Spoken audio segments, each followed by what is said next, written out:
Jackson. Her voice was barely a whisper, but he heard it like a gunshot. If something happens to me and I think something will, there's a key. Brass. Old. You'll know it when you see it. Emily Carter pressed it into his palm that night, her fingers trembling. Find whoever carries this after I'm gone. They'll need the truth more than they'll need anything else in the world. He'd kept that promise for 21 years. He just never imagined the truth would find him first. Before we go any further, if you've never visited this channel before, hit that subscribe button right now and turn on notifications so you don't miss a single part of this story. Drop a comment below and tell me what city you're watching from. I want to see how far this story travels. Now let's get into it. The rain had been punishing East Tennessee all evening, the kind of cold, driving rain that comes sideways off the mountains and finds every gap in your riding gear, no matter how well you've packed it. Highway 70 was slick with runoff and leaf debris, and the 12 men who pulled their motorcycles into the gravel lot of Millie's roadside diner, just east of Cookville, had been riding since before noon. They were soaked through. They were tired. And every single one of them was in a good mood anyway. Because that was the nature of the ride, a 3-day charity run through 4-count raising money for the families of fallen first responders. And they'd cleared $42,000 by the time they crossed the county line into Putnam. $42,000 for people who needed it. That felt like something worth riding through rain for. The 12 men were members of the Thunder Ridge chapter of the Hells Angels Motorcycle Club, and their reputation in Middle Tennessee ran along lines that most people who'd never met them wouldn't have predicted. They weren't feared in these towns. They were known. There was a difference. They showed up at food drives and hospital fundraisers. They ran toy collections at Christmas and escorted veterans to funerals with the kind of respect that most official ceremonies couldn't quite manufacture. They were loud and tattooed and rode machines that rattled your teeth when they passed. And they had collectively accumulated enough hard years between them to fill a library with stories that would make your hair stand up. But if your car broke down on Route 40 at 2 in the morning and a group of them pulled up behind you, the right response was relief. Jackson Reed led them inside. He was 52 years old, broad-shouldered and weathered in the way that men who've spent decades outdoors tend to get weathered, not broken down, but carved down, the unnecessary parts stripped away until what remained was pure function. His hair had gone mostly silver at the temples, still thick, still kept back with a worn leather cord. His eyes were gray-blue and calm in the particular way that only comes from having survived things that should have ended you. He'd been riding with this chapter for 23 years. He'd been president for 9. The men who rode with him didn't follow him out of obligation. They followed him because he was the kind of man who, when he said he would do something, did it. That simple. That rare. Millie's diner was 3/4 empty at 8:30 on a Tuesday in November, which meant there were exactly 4 other customers when the 12 of them pushed through the glass door and tracked rainwater across the linoleum. A couple in a corner booth who barely looked up. An old man, the counter with a taper and a coffee cup that had been refilled so many times the coffee was mostly memory. A teenage boy in a booth by the window who was doing homework and looked up at the bikers with the wide eyes of someone calculating odds. The hostess at the front, a heavy-set woman in her 60s, who had the effortless authority of someone who had been managing chaotic spaces her entire life, pointed them immediately to the long table at the back without being asked, because she'd seen groups like this before, and she knew exactly how to run the math. "Someone will be right with you," she said. They settled in. Jackets came off. Menace appeared. The conversation among the 12 of them was the low, easy kind that happens between people who've been in close quarters for 3 days, mostly ribbing, some road commentary, the occasional debate about mileage or tomorrow's route. Jackson sat at one end of the table, his back to the wall in the habitual way that men who've learned certain lessons always sit. Andy was looking at the laminated menu without really reading it when the waitress arrived. He heard her before he saw her clearly. Just her voice. First a clear, steady voice that said, "Evening." Gentlemen, welcome in out of that mess. Can I start you all with coffee? And the table answered in the collective affirmative that hungry, cold men always produce. And Jackson finally looked up. She was young, mid-20s maybe, slender and fair, with pale blonde hair pulled back in a practical ponytail that had been fighting a losing battle against the humidity of a working diner kitchen. She moved efficiently, the way people move when they're good at their jobs and they know it, no wasted, no nervous hovering. She had a quality about her face that Jackson couldn't immediately name, something familiar in the bone structure, the line of the jaw, the particular shade of the eyes, which were green-gray and serious in a way that didn't match her age. He was still trying to place it when she reached him. She set down the coffee carafe. She reached into the front pocket of her apron, and she placed an old brass key on the table in front of him. Jackson stopped breathing, not metaphorically, not as an expression. He actually stopped breathing, the air just gone from his lungs, his body making a decision that his brain hadn't caught up to yet. The key was small and old-fashioned, the kind cut for a padlock rather than a door, with a worn tag attached to it by a loop of faded string.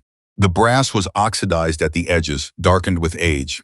But the shape of it, the particular pattern of the teeth, the slight bend in the bow, where someone had gripped it too hard once he would have known it in a pitch-black room. He would have known it underwater. He would have known it from across the width of a football field at midnight. He had held this key before, 21 years ago. He looked up at the girl. She was watching him with an expression that wasn't quite anxiety and wasn't quite hope, but was something in between the expression of someone who has been waiting a long time to deliver something and is finally, terrifyingly doing it. My aunt told me, she said quietly, barely above the noise of the table, that one day a man would come in here who would recognize this. She said I would know him when I saw him. She paused.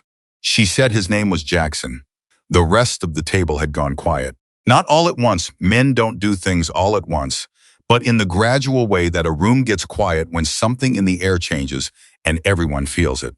Danny Flores, who was sitting to Jackson's left and had known him for 17 years, looked at the key and then at Jackson's face and didn't say a word. Hector Reyes, across the table, set down his coffee cup. Jackson reached out and picked up the key. The weight of it was exactly as he remembered. "What's your name?" he said. "Laura Carter," she said. Jackson's hand closed around the key, and something that had been sitting in the locked room at the back of his chest for 21 years shifted.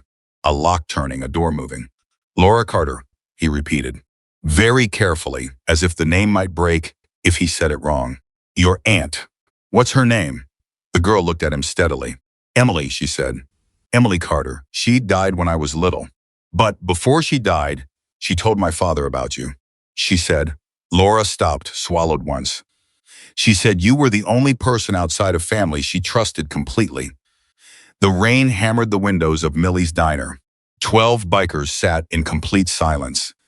And Jackson Reed held a brass key that a woman who had been dead for 21 years had placed in his hand once before, on a night he had never been able to forget, and felt the ground shift under everything he thought he understood about the past. He didn't eat much that night. The rest of them ate. The road demands it. You eat when you can. You sleep when you can. A man who doesn't take care of his body on a long ride is a liability to everyone around him. But Jackson sat with the key on the table in front of him, and a cup of coffee he kept refilling and didn't taste, and he thought. Laura Carter kept coming back to their table, not hovering, not watching him. She was working, genuinely working, and she was good at it, but every time she passed, there was that same quality in her face. Patient, waiting. She'd delivered the key. She was giving him time to process it. He appreciated that. Emily had raised that girl right, or someone had. When the rest of the chapter was finishing up and starting to dig for wallets, Jackson waited until Laura made a natural pass toward their end of the table and said, "Low and direct, can you sit for 5 minutes?" She glanced toward the kitchen, then at the floor manager, then nodded. She pulled up a chair from a neighboring table and sat down across from him, still in her apron, her hands folded in front of her. "How long have you been carrying that key?" he said. Since my great-aunt Margaret passed away 3 years ago, Laura said. She was Emily's older sister. She raised me after Emily died. Before she died herself, she told me about the key. Said Emily had asked her to hold it, and that Emily had told her specifically, if a man named Jackson ever came through this diner, and you'll know him because he'll look like a man who's kept a hard promise for too long, give it to him. Jackson exhaled slowly. Emily used to come here? She worked here, Laura said, for about 2 years before she died. Margaret took over her shifts after, and then Margaret retired, and then I came on. A small, complicated smile. 3 generations of Carter women keeping this table for you. I guess the simplicity of that sentence hit him somewhere undefended. 3 generations, 21 years. A family standing at a diner counter, waiting for a man to walk through a door. You said Emily was your aunt, Jackson said, but she had a son, Ryan. Laura's expression changed not dramatically, but in the particular way that faces change when a conversation moves from the expected to the sensitive.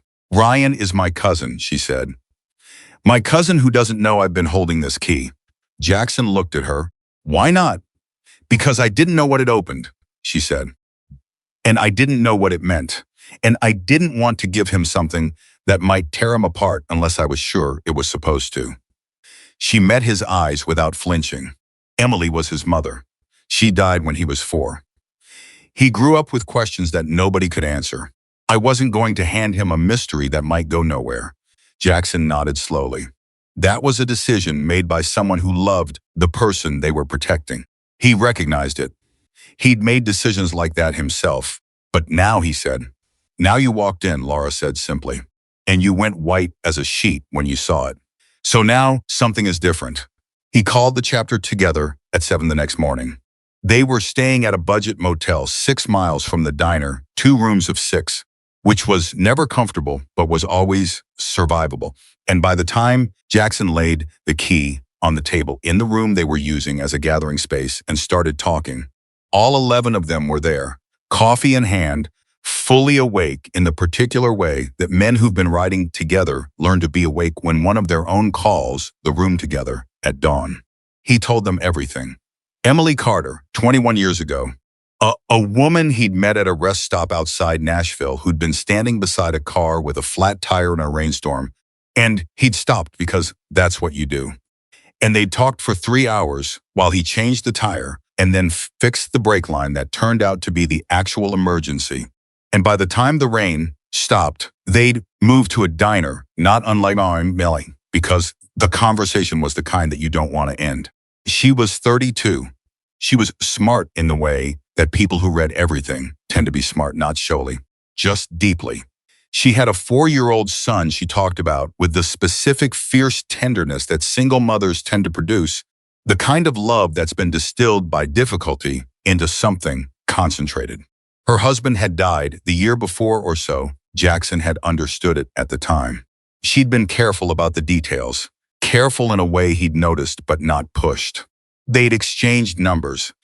They'd kept in touch sporadic phone calls, letters, the occasional visit when he was passing through her part of Tennessee. Not a romance. Something more durable than that, an understanding. And then one night she'd called him and said, Jackson, I need you to hold something for me. And she'd driven 2 hours to the chapter's old clubhouse and handed him that key and said the words he'd been carrying for 2 decades. If something happens to me, and I think something will find whoever carries this after I'm gone, they'll need the truth more than they'll need anything else in the world. 3 months later, Emily Carter was dead. The official report said a car accident. Rain-slicked highway. Driver error. The car had gone off Route 65 north of Cookville and down an embankment into a creek. And by the time anyone found it, there was nothing to do but grieve. Jackson had grieved. He'd kept the key. He'd looked quietly, carefully, the way men like him look when they don't want to be seen, looking at the accident report, at the circumstances, at the timeline. He'd found things that bothered him. Not enough to prove anything. Not enough to pull on without potentially making things worse for a 4-year-old boy who just lost his mother. He'd kept the key, And he'd waited, and he'd told himself that if it was supposed to mean something, the meaning would find its way to him. 21 years later, it had. The room was quiet when he finished. Danny spoke first. "You never told us about any of this." "No," Jackson said. "Why?" "Because I didn't have enough to bring you," Jackson said. "I had a key and a bad feeling and a dead woman and a story that could have been exactly what they said it was." He looked at the key on the table. "I still might not have enough, but I'm not walking away from this again." Hector leaned forward, elbows on his knees. "What do you think the key opens?" "I don't know," Jackson said. "Laura doesn't know. Emily never told Margaret, as far as Margaret knew." He paused. "But Emily told me there was evidence. She said she'd found something about people she worked with, money that wasn't going where it was supposed to go, records that had been changed. She was scared, and she was careful about what she said. But she was clear that it was big enough to be dangerous. Big enough to get her killed," Manny Garza said. Manny was 55 and had done 14 years working fraud investigation before a back injury ended his career and he'd found his way to the chapter. He said it the way investigators ask questions, not accusatory, just orienting. "I don't know," Jackson said again. "But I'd like to find out." "Then we find out," Danny said. And that was that.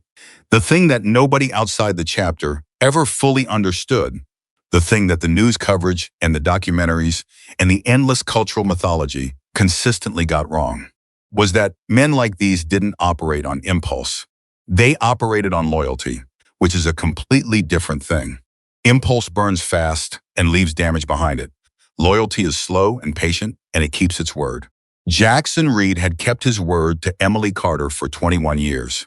He hadn't failed her by not knowing what the key meant. He'd kept going. He'd stayed alive. He'd stayed the kind of man she'd believed he was when she trusted him. And now the story had moved to its next chapter, and the chapter was moving with it. By 9 in the morning, they had a plan. Manny would start running financial and public records on Emily Carter, what she'd been working on in the 2 years before her death, what organizations she'd been connected to. Jackson would go back to Millie's and talk more with Laura Carter, find out what she knew about her aunt's life that she hadn't had reason to mention.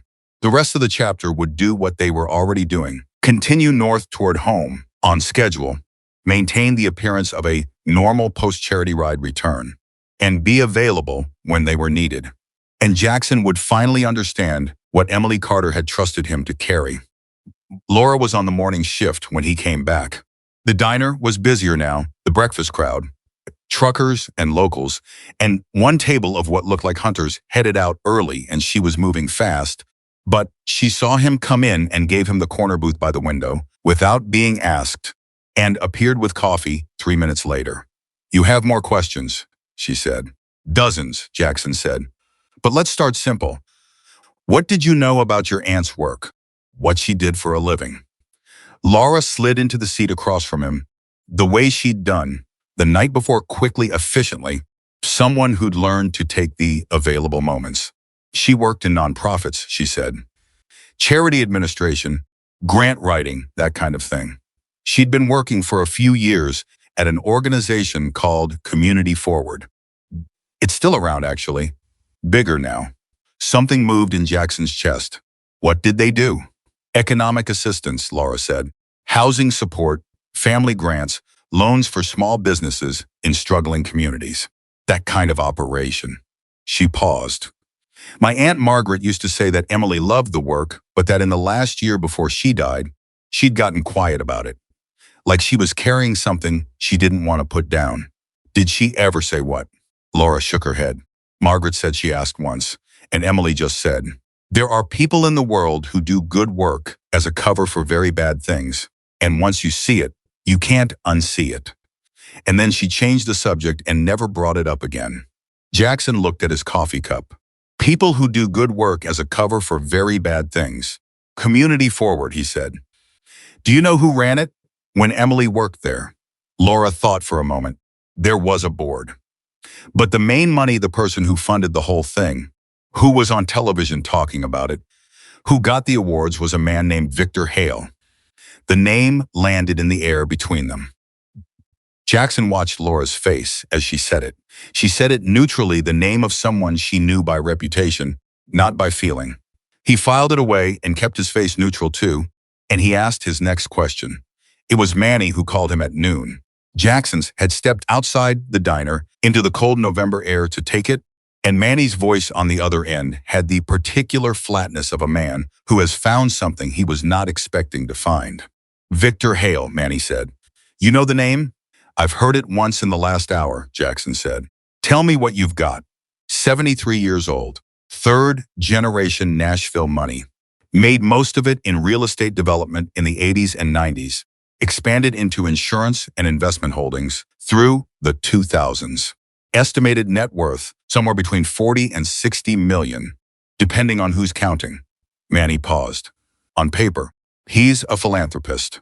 Has been since the late 90s. Founder and primary funder of Community Forward, which has distributed approximately $38 million in community assistance grants over the past 25 years. On paper, Jackson said. On paper. Manny confirmed. I started pulling the organization's financial filings from the years when Emily Carter worked their public record, 990s, the standard nonprofit disclosure forms. Jackson, the numbers don't work. Jackson went very still. Around him, the parking lot was quiet, the rain from last night still dripping off the awning edges. How don't they work? Grant disbursements are about 40% of what the incoming donations justify, Manny said. The rest goes to administrative costs, and something the filings describe as partner program expenses. When you start pulling on that thread, the partner organizations listed are shell companies. Some of them dissolved within a year of being funded. Some of them have addresses that are vacant lots. The anger came up in Jackson's chest, then not hot, not explosive. The other kind, the kind that settles in cold and stays. $38 million. Families who needed help. People who'd written letters, submitted applications, sat across from caseworkers and explained their lives in humiliating detail because they needed assistance, because they were struggling, because they'd hit the wall that sometimes comes up in a person's life, and there's nothing to do but ask for help. And the money that was supposed to reach them had been rerouted into shell companies and dissolved into someone's pocket. How much actually went where it was supposed to go? Jackson said. I'm still calculating, Manny said.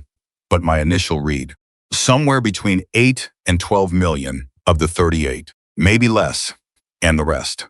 Victor Hale got rich doing real estate and insurance, Manny said, but he didn't get $60 million rich. Not on the legitimate books anyway. Jackson looked at the key in his hand. He'd been carrying it since last night, unconsciously. The way you carry things that matter. Emily found this, he said. It wasn't a question. She was the grants administrator, Manny said. She would have processed the disbursements. She would have seen the numbers. And if she was as smart as you say she was smarter, Jackson said. Then she knew, Manny said. And Hale knew she knew. The wind came off the parking lot and cut through Jackson's jacket, and he didn't move. Stood there with the key and 21 years of wrong understanding, and the very specific weight of a debt that had just become much heavier. One more thing, Manny said. Emily's husband, Ryan Carter's father. The story I'm finding is that he died the year before Emily in a car accident in Davidson County. That's what Emily told me, Jackson said. Except I pulled the accident report, Manny said, and the notes from the investigating officer. And Daniel Carter wasn't just Ryan's father. He was an accounts analyst for a financial services firm that Community Forward used as its primary banking liaison. A pause. Two people connected to the organization's finances. Both dead in car accidents within a year of each other. Both in circumstances that were ruled accidental without extended investigation. Jackson closed his eyes. Emily's voice came back to him. Her words from 21 years ago on a night he'd replayed more times than he could count. I think something will happen to me. Not I'm afraid. Not I'm worried. She'd said I think. The way someone says it when they're not afraid anymore, when they've moved past fear into the clear, cold place where you've done your calculation and you know what the math says and you've made your decision about what to do with the time you have left. She'd known. She'd gone ahead anyway. She'd made her evidence and locked it somewhere safe and trusted a man she'd known for 2 years with the key to find it. And then she'd driven home on a rain-slicked highway, and she'd never gotten there.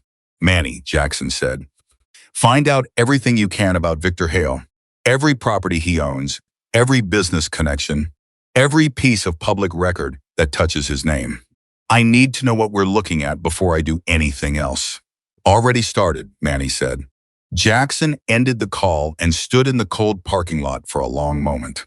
Then he took out his phone and scrolled to a number he'd stored years ago and never called, a number a young man had given him at Emily's funeral, a boy of 4 who'd been held by his aunt and had stared to Jackson with green-gray eyes that were exactly his mother's, and he looked at it for a moment before putting his phone back in his pocket. Not yet. Not until he knew what he had. Not until he knew he could offer Ryan Carter something more than another question he couldn't answer. He owed Emily that much. He owed the boy that much. He went back inside. Laura Carter was refilling coffee at the counter, and when she glanced up and met his eyes, something in her face shifted. She'd seen something in his. He realized. Something that told her the conversation from this morning had mattered more than she'd known. He slid back into the corner booth and waited for her to reach him. When she did, she didn't ask a question. She just stood there, the coffee carafe in her hand, and looked at him. Laura, Jackson said, I need to ask you one more thing. Ryan, your cousin, where is he right now? She set the carafe down on the table very carefully. Why, she said.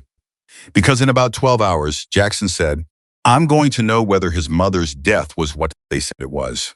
Laura Carter looked at him for a long, level moment, and her expression held something that was grief and relief and the particular exhaustion of having waited for something for a very long time. He's in Nashville, she said quietly. He's been in Nashville for 2 months. He came back because she started again. He came back because he said he had a feeling, like something was going to happen that he needed to be present for. Her voice didn't waver, but her eyes did, just slightly. He's going to want to know. I know, Jackson said. He's going to fall apart and then pull himself back together and then ask you 50 questions you can't answer yet. I know that too, Jackson said. You'll be patient with him. It wasn't a question. It was a request, and Jackson heard it as one. He's Emily's son, Jackson said simply. I've got all the patience in the world for Emily's son. Laura nodded once. The sharp, decisive nod of someone crossing a line they've been considering for a long time. She reached into her apron pocket. She pulled out her phone and pressed a number and held it to her ear. The call connected on the 3rd ring, and Jackson heard the voice on the other end, young, male, carrying in it the same particular quality of the Carter women's voices. That steadiness, that waiting, and Laura said 6 words that changed everything. Ryan, come to the diner. Tonight. It was after 10 when the headlights swept across the diner windows. Jackson was still in the corner booth. The dinner crowd had thinned.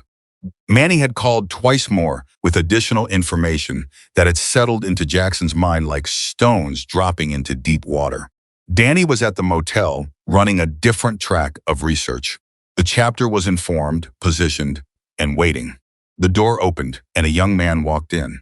He was maybe 25, blonde, that Carter blonde, the particular shade that Emily had worn, with his mother's green-gray eyes and his mother's jaw and something in the set of his shoulders that was entirely his own. The compressed, controlled posture of a man who has been carrying something heavy for a long time and has learned to carry it without letting it show. He looked around the diner.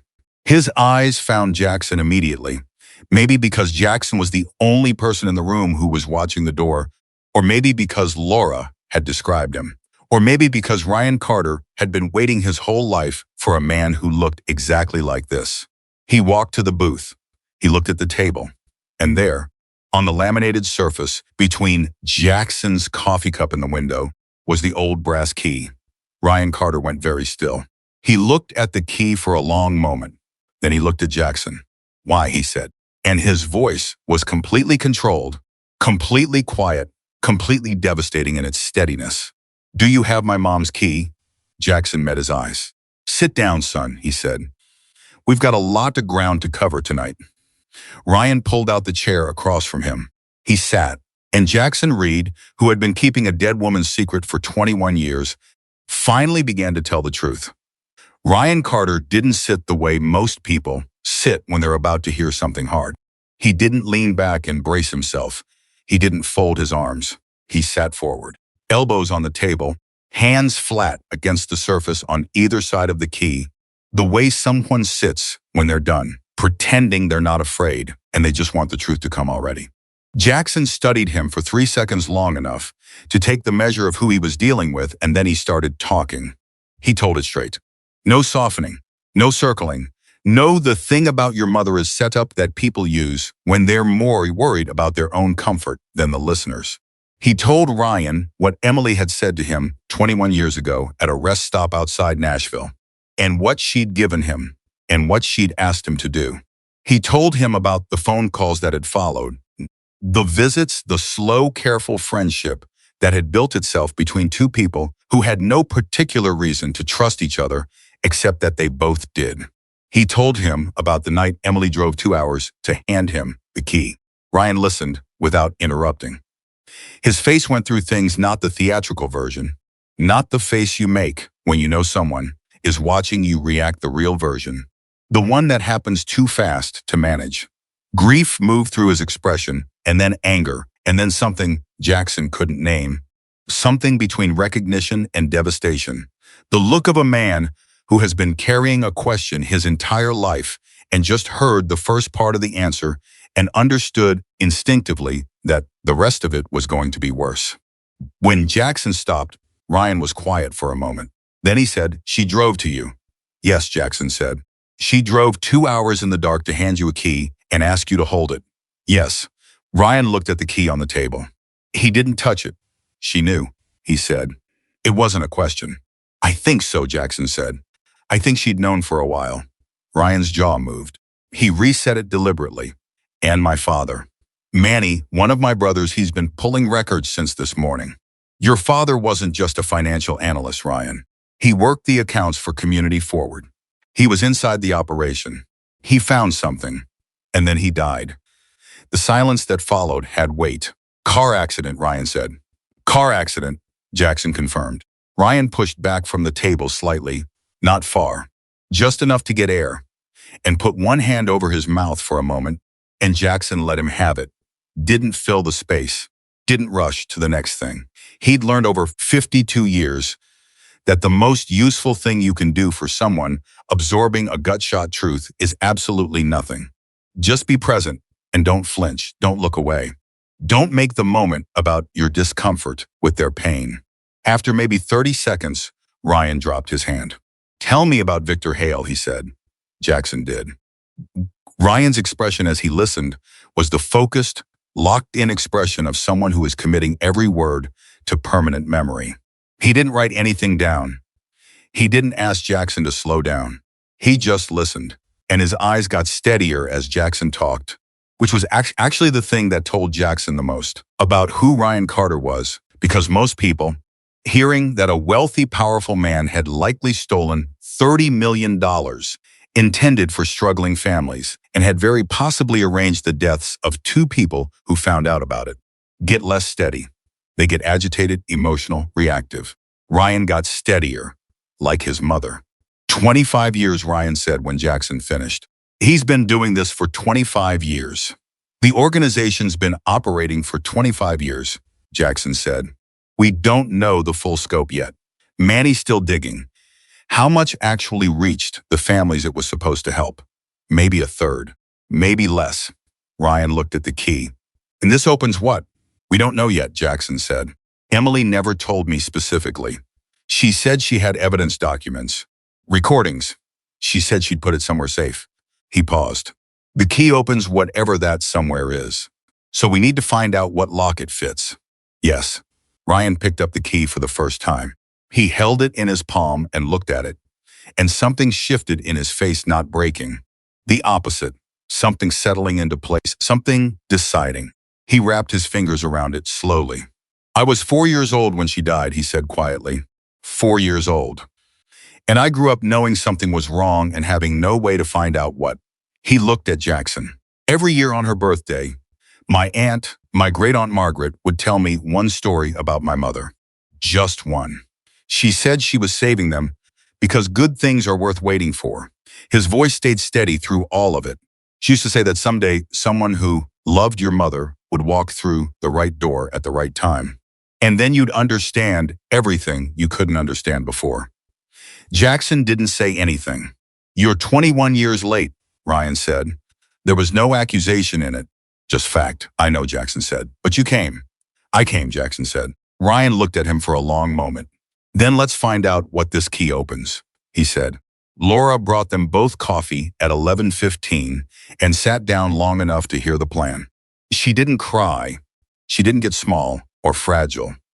She listened with her chin up and her eyes clear, and when Jackson laid out what the next 48 hours needed to look like, she nodded and said, "What do you need from me?" That was the Carter way, apparently. You asked what needed doing, and then you did it. "Think back," Jackson said. "Everything your Aunt Margaret ever told you about Emily's life in the last year before she died. Where she went, who she talked to. If there was anywhere Emily mentioned going, specifically a storage place, an office, a building she used outside of work." Laura thought. She thought the way people think when they're not performing the process but actually doing it. Her eyes going unfocused, tracking something internal, her breathing slowing slightly. "There was a place," she said slowly. "Margaret mentioned it once. Said Emily used to drive out to it on weekends sometimes. Said it was her thinking place. An old storage facility out on Route 56, east of Cookville. Family used it for years. Their grandmother had rented the unit for 30 years, and when she died, Emily took over the lease because she didn't want to let it go." Laura frowned. Margaret said she tried to clear it out after Emily died and the lease lapsed, but the facility manager told her Emily had paid 5 years in advance and locked the access to a specific key, and without the key, he couldn't let anyone in. Jackson and Ryan looked at each other across the table. 5 years in advance, Ryan said. "She planned it," Jackson said. Not surprised. He'd known Emily well enough to know she would have planned it. She didn't just hide evidence. She set up a system. She made sure nobody could get in without the key, and she made sure the lease ran long enough that someone would eventually find their way there. "She paid for time," Ryan said, understanding moving across his face. "She bought herself time in case it took years for the truth to surface." 21 years, Laura said softly. The unit was still active.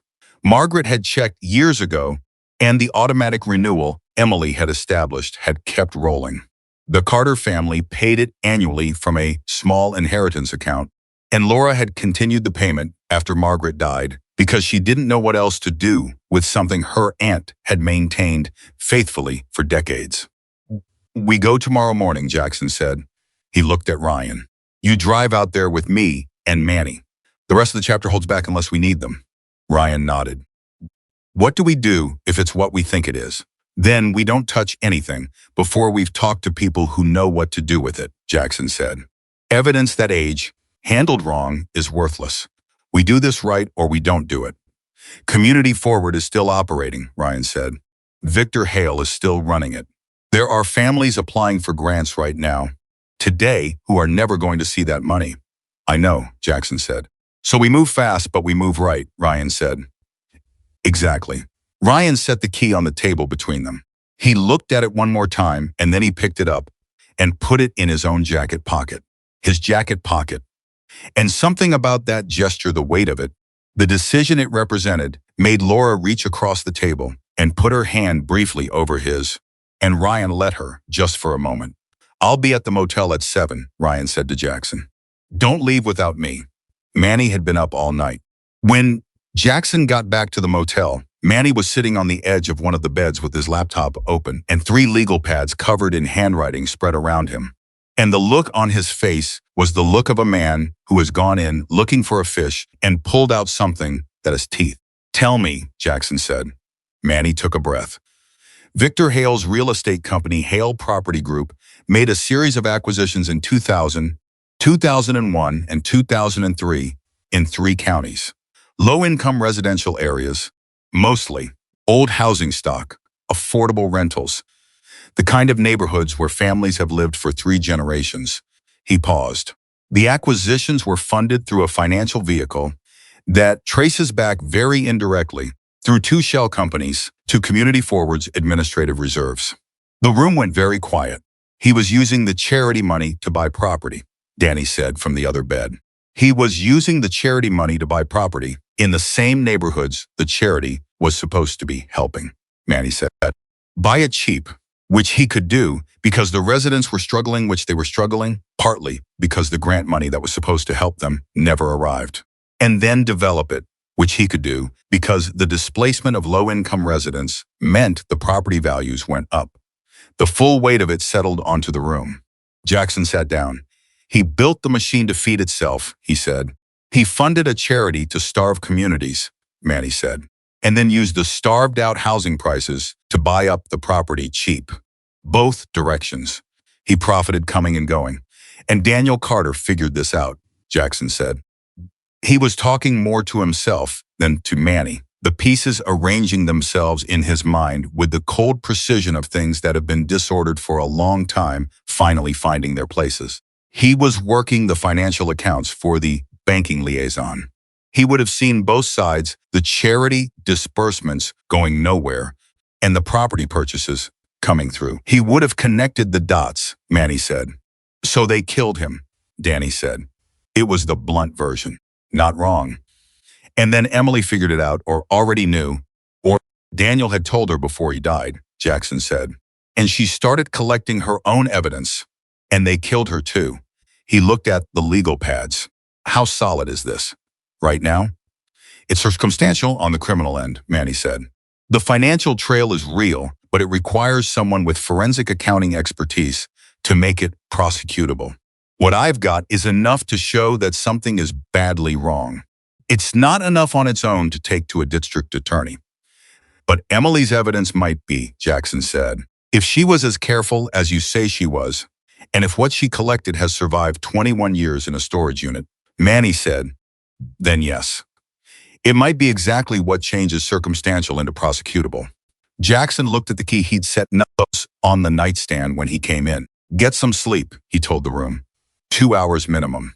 We move at 6:30. The storage facility on Route 56 was a long, low building set back from the road, the kind of place that exists in every county in America. Orange metal doors and painted unit numbers, and a gravel lot that had been repaved twice in 21 years.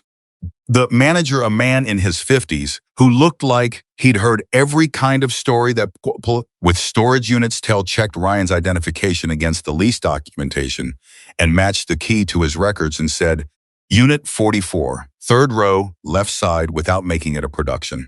Ryan held the key, and Jackson walked beside him, and Manny followed 3 steps back, giving them room. The chapter was not there per the plan. They'd stayed at the motel, available by phone. This was a moment that belonged to Ryan Carter and no one else. They found Unit 44. Ryan stood in front of the orange metal door for a moment. You okay? Jackson said. Ryan looked at him. No, he said honestly. But let's do it anyway. He put the key in the lock. It turned, the hasp released. Ryan bent down and lifted the rolling door, and the smell of 2 decades, cool and dusty and sealed, came out to meet them. And Ryan straightened up and looked inside. There were boxes. 7 of them, uniform brown bankers' boxes, stacked neatly against the back wall of the unit, labeled in a handwriting that Ryan had only ever seen in photographs and birthday cards that his aunt had saved for him, his mother's handwriting, precise and clear, a kind of handwriting that takes time and care. Each box had a label. The labels read, Community Forward Financial Records, 1,998, 2001. CF Grant Disbursements, 1,999, 2003. CF Shell Company Documentation, Hale Property Group Acquisition Records. Daniel's evidence do not separate. Audio recordings labeled by date, letter. Ryan stood at the entrance and looked at the boxes and did not move for a full 10 seconds. Then he said, she built a whole case. Yeah, Jackson said. And his voice came out rougher than he intended, because he was looking at 7 boxes stacked neatly in a storage unit by a woman who had known she was going to die and had spent her remaining time making sure the truth would survive her. And there was no way to look at that without feeling the full size of it. She's been waiting 21 years for someone to open this door, Ryan said. He walked forward. He lifted the box labeled letter. First, it was lighter than the others, clearly not a full box, and set it on top of the adjacent stack and opened it. Inside was a single envelope sealed, with 2 words written on the front in Emily Carter's handwriting. Ryan. Jackson. Ryan's hands didn't shake. He opened the envelope. He took out the letter 2 pages, front and back, handwritten, and he held one page and handed the other to Jackson, and they both read. The letter began, "If you're reading this, then everything I hoped would happen has happened. Someone I trusted found someone I love, and the 2 of you found each other. I'm sorry it took so long. I'm sorry you had to live with the question for however long you had to live with it. I want you to know that leaving was the hardest thing I have ever done. Harder than finding out what Victor Hale was doing. Harder than deciding to fight it.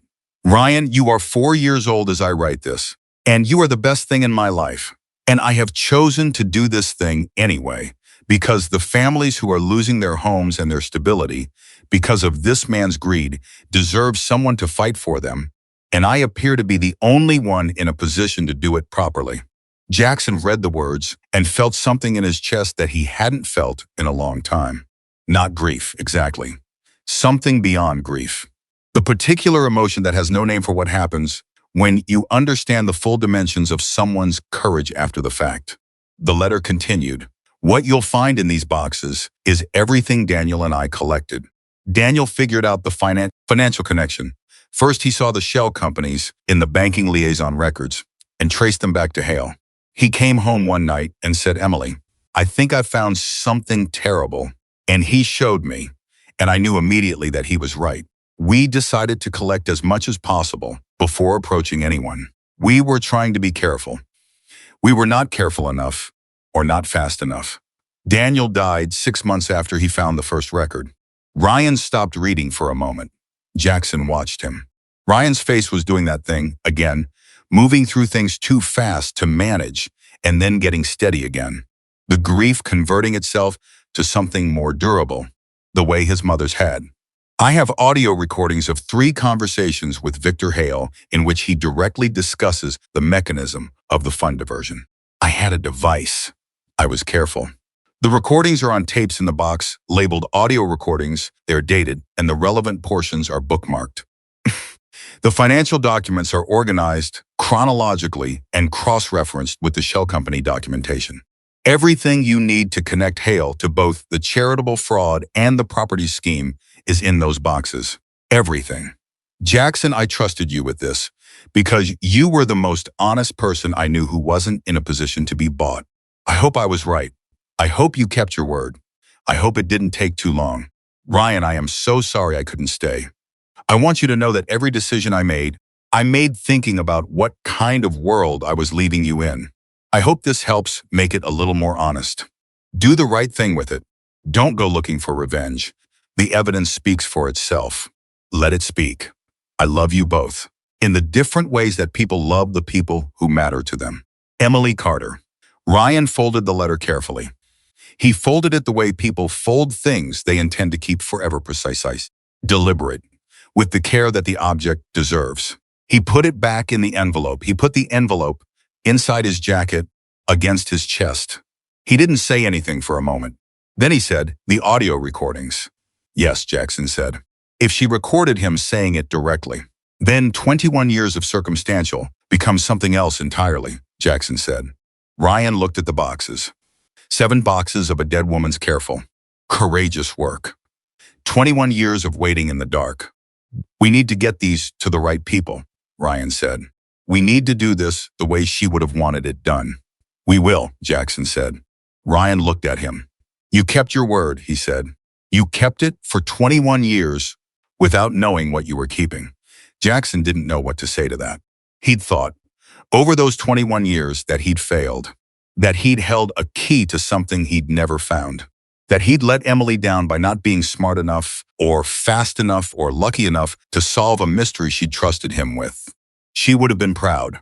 Ryan said quietly. Whatever she thought might happen, she would have been proud of how you handled this. Jackson looked at the boxes, at the evidence of one woman's impossible steadiness in the face of everything she knew was coming. She handled it, Jackson said. We're just finally catching up. Manny made the call at 9 that morning. He had to contact a former colleague from his fraud investigation days, now working in the U.S. Attorney's Office in Nashville, and he made the call from the storage facility parking lot. And the conversation that followed lasted 40 minutes and ended with 3 words from the other end: don't move anything. They didn't move anything. By noon, 2 investigators had driven from Nashville and were standing in Unit 44, gloved and methodical, working through the boxes with the careful intensity of people who understand that what they're holding has been waiting a very long time and deserves to be treated accordingly.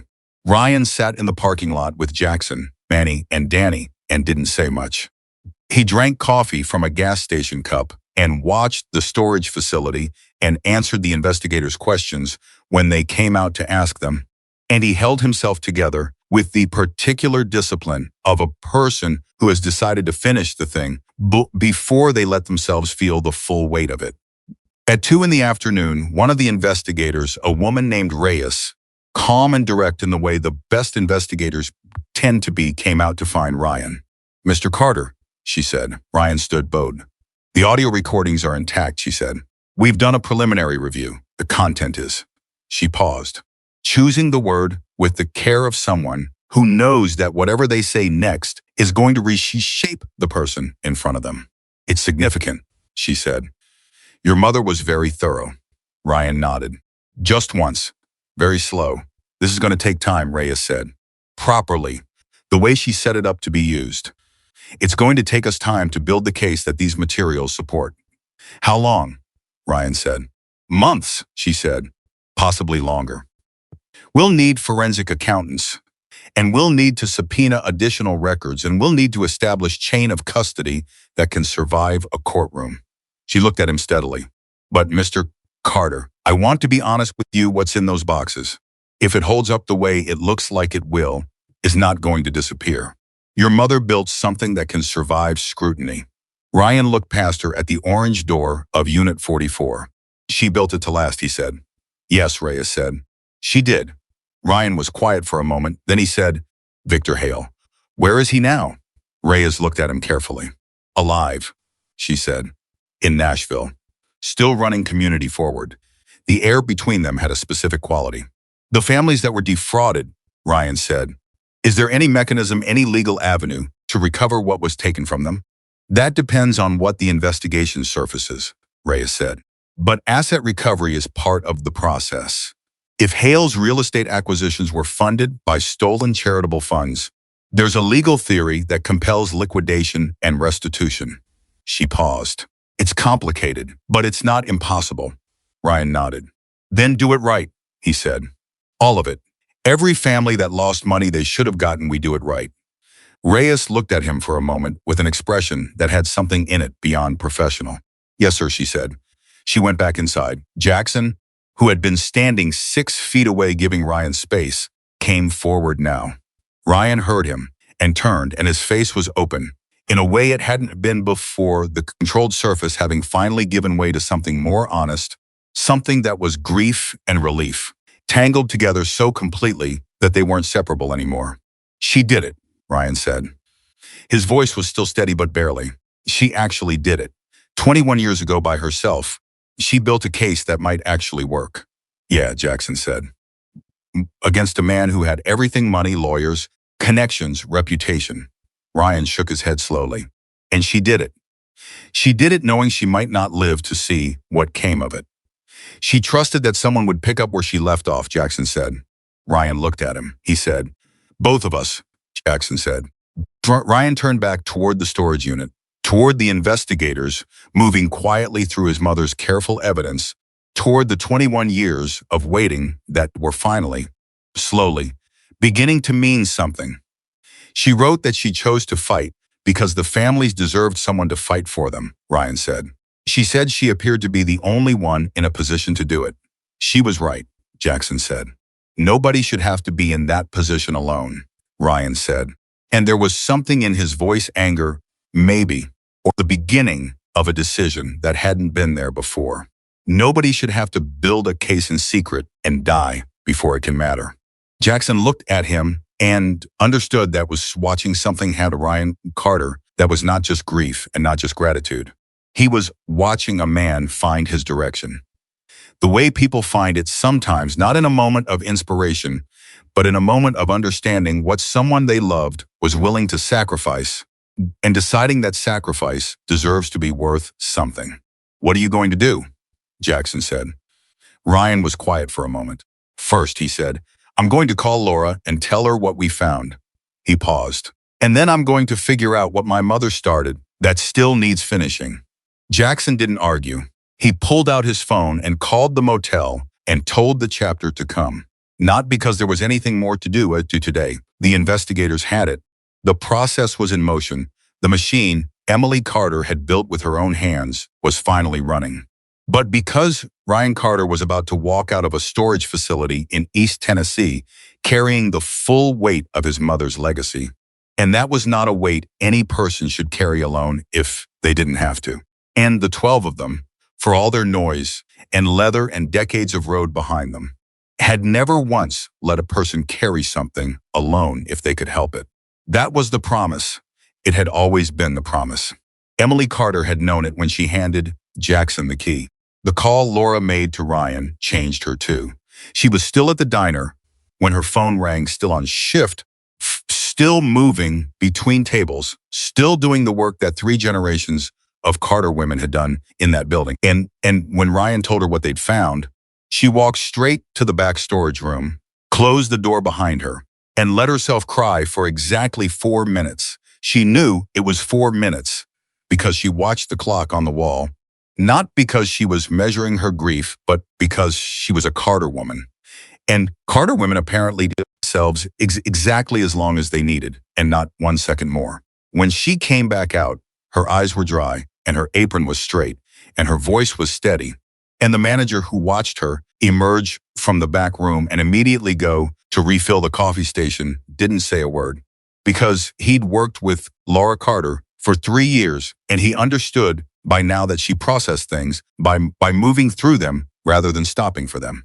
She called in her cousin to cover the rest of her shift.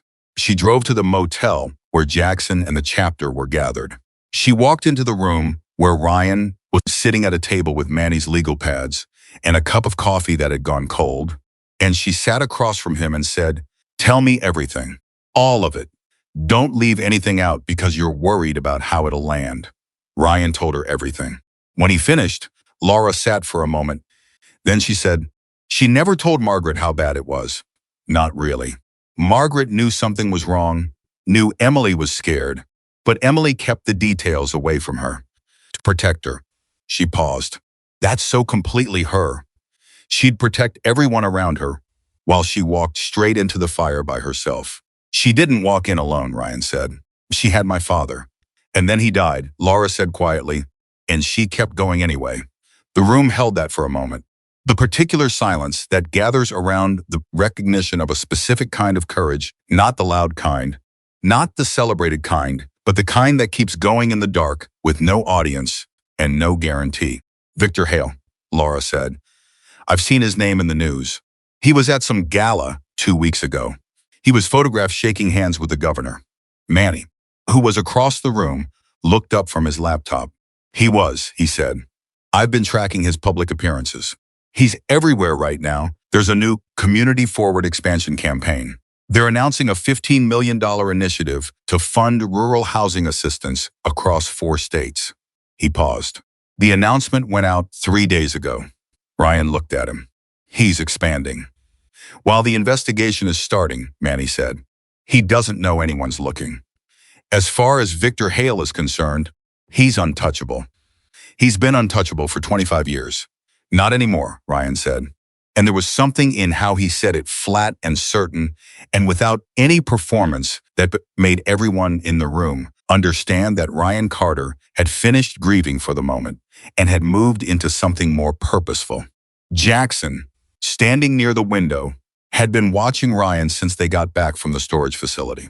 He'd been watching the way grief and information and the weight of his mother's letter had rearranged something inside the young man, not breaking him. The opposite, aligning things that had been slightly off axis his whole life. He'd seen it happen to people before. The moment when the chaos of a hard life suddenly makes sense, when all the disconnected pain resolves into a shape, and the shape tells you what you're supposed to do with it. Ryan Carter had that shape now. The investigators need time, Jackson said. Months, Reyes said. Possibly longer, I know, Ryan said. We let them work, Jackson said. We don't do anything that compromises what your mother built. I know, Ryan said again. He met Jackson's eyes. I'm not interested in burning it down. I want it to work. I want it to go through a courtroom, and I want every piece of evidence my mother collected to be entered into the record, and I want Victor Hale to sit in a room and have to listen to her voice on those tapes. He paused. I just don't want to wait doing nothing. What do you want to do? Jackson said. Ryan was quiet for a moment. Then he said, I want to know who else knew. Hale didn't do this alone. A fraud operation this size, this long-running, he had people helping him. People inside Community Forward. People at the banking liaison firm. People who processed those shell company transactions and knew what they were processing. He looked at Manny. My father worked at the banking liaison firm. If he found out and died for it, were there others? Were there other people who found out and stayed quiet because they were afraid or because they were paid? Manny looked at him steadily. That's the right question, he said. Can you find the answer? I already started, Manny said, and turned his laptop around to show the screen. The banking liaison firm was called Meridian Financial Services, and it had been Community Forward's primary financial institution since the organization's founding in 1999. Meridian had processed every grant disbursement, every shell company transaction, every property acquisition that Manny had traced back to Victor Hale's network of financial misdirection. And Meridian, Manny had discovered, was not an innocent party. The firm's founder, a man named Gerald Pruitt, had been Victor Hale's college roommate. They'd been close for 50 years. Pruitt had retired 8 years ago and handed the firm to his son, Derek, who had been working there since his mid-20s and therefore had been part of the operation for his entire professional life. Daniel Carter had worked for Meridian for 4 years before his death. Derek Pruitt, Ryan said, looking at Manny's screen. He knew. He had to have known, Manny said. He processed the transactions. He was there when your father was there. Then he knows what happened to my father, Ryan said. The room got very still, Jackson said carefully. I'm not going to do anything stupid, Ryan said. And his voice was so completely controlled that it was almost more alarming than anger would have been. I just want to understand the full picture. If Derek Pruitt has been carrying this for 21 years, if he knew what happened to my father, and he stayed quiet, I want to know why. Fear? Money? He paused. Because if it was fear, he might be willing to talk to the investigators. And if he talks, the case gets stronger. Manny nodded slowly. That's a legitimate investigative theory, he said. And it's one the investigators will likely pursue themselves. Will they find him as fast as we can? Ryan said.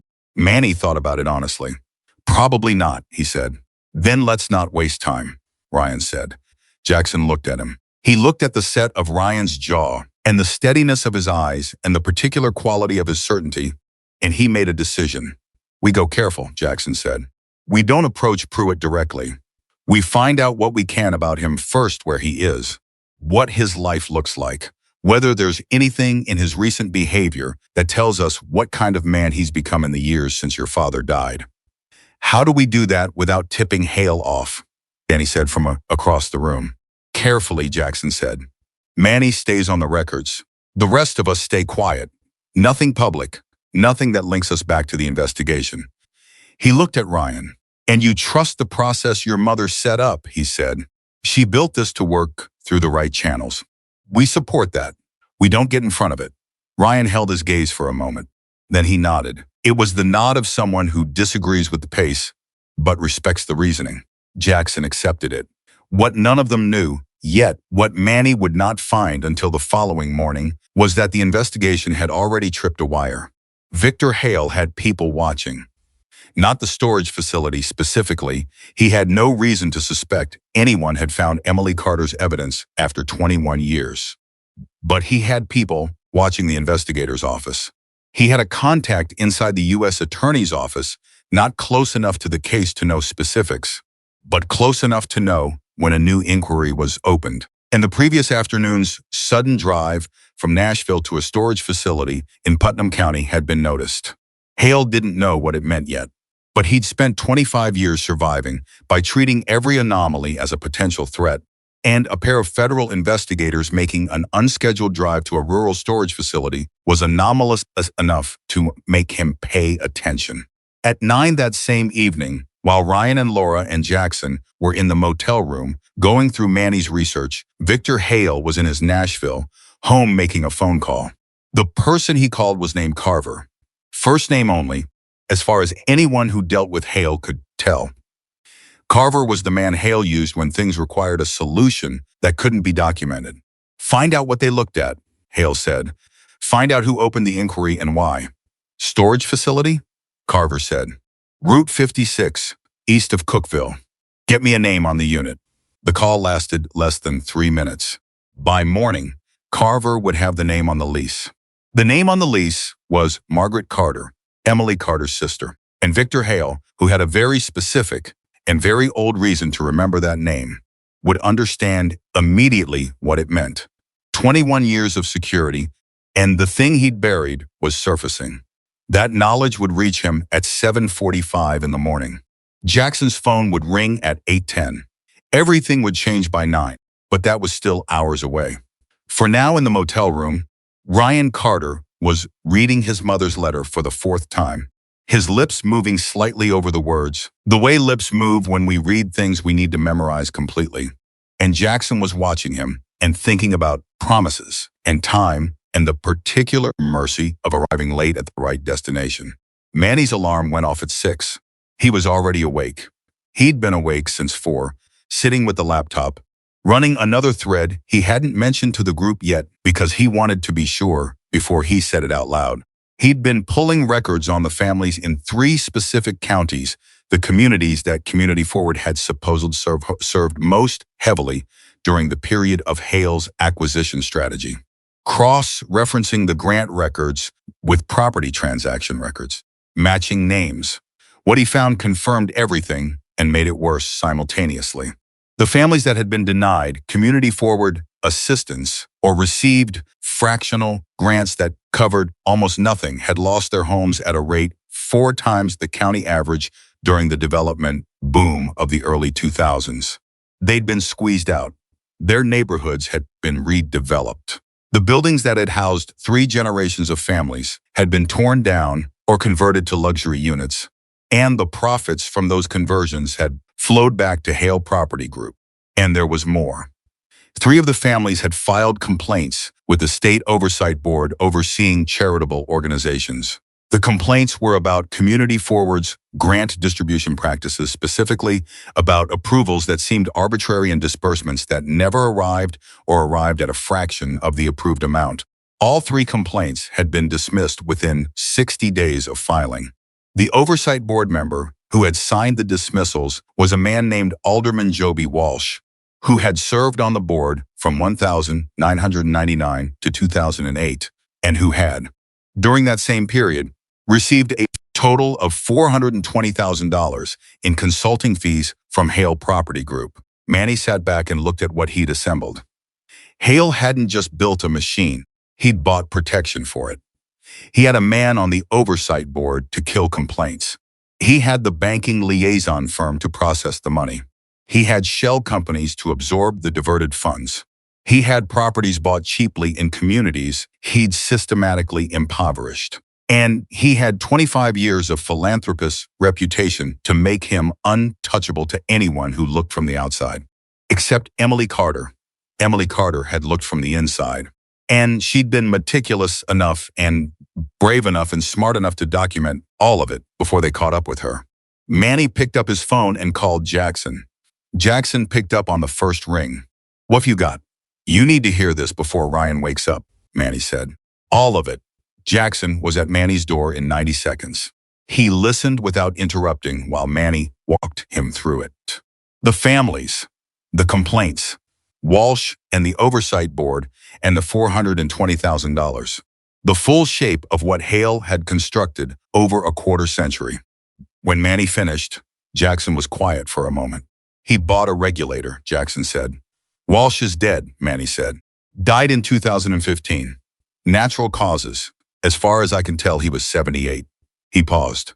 But the dismissal records still exist. And the consulting payment records from Hale Property Group still exist. And if Emily's financial documentation from inside Community Forward can be matched to the oversight complaints that Walsh killed, it completes the circle, Jackson said. It shows the full machine, Manny said. Not just the fraud, the protection of the fraud. Every layer. Jackson processed this. The investigators need to know today. I know, Manny said. I'll call Reyes at 8. Good. Jackson moved toward the door, then stopped. Ryan, I know, Manny said again. He's going to want to go faster when he hears this.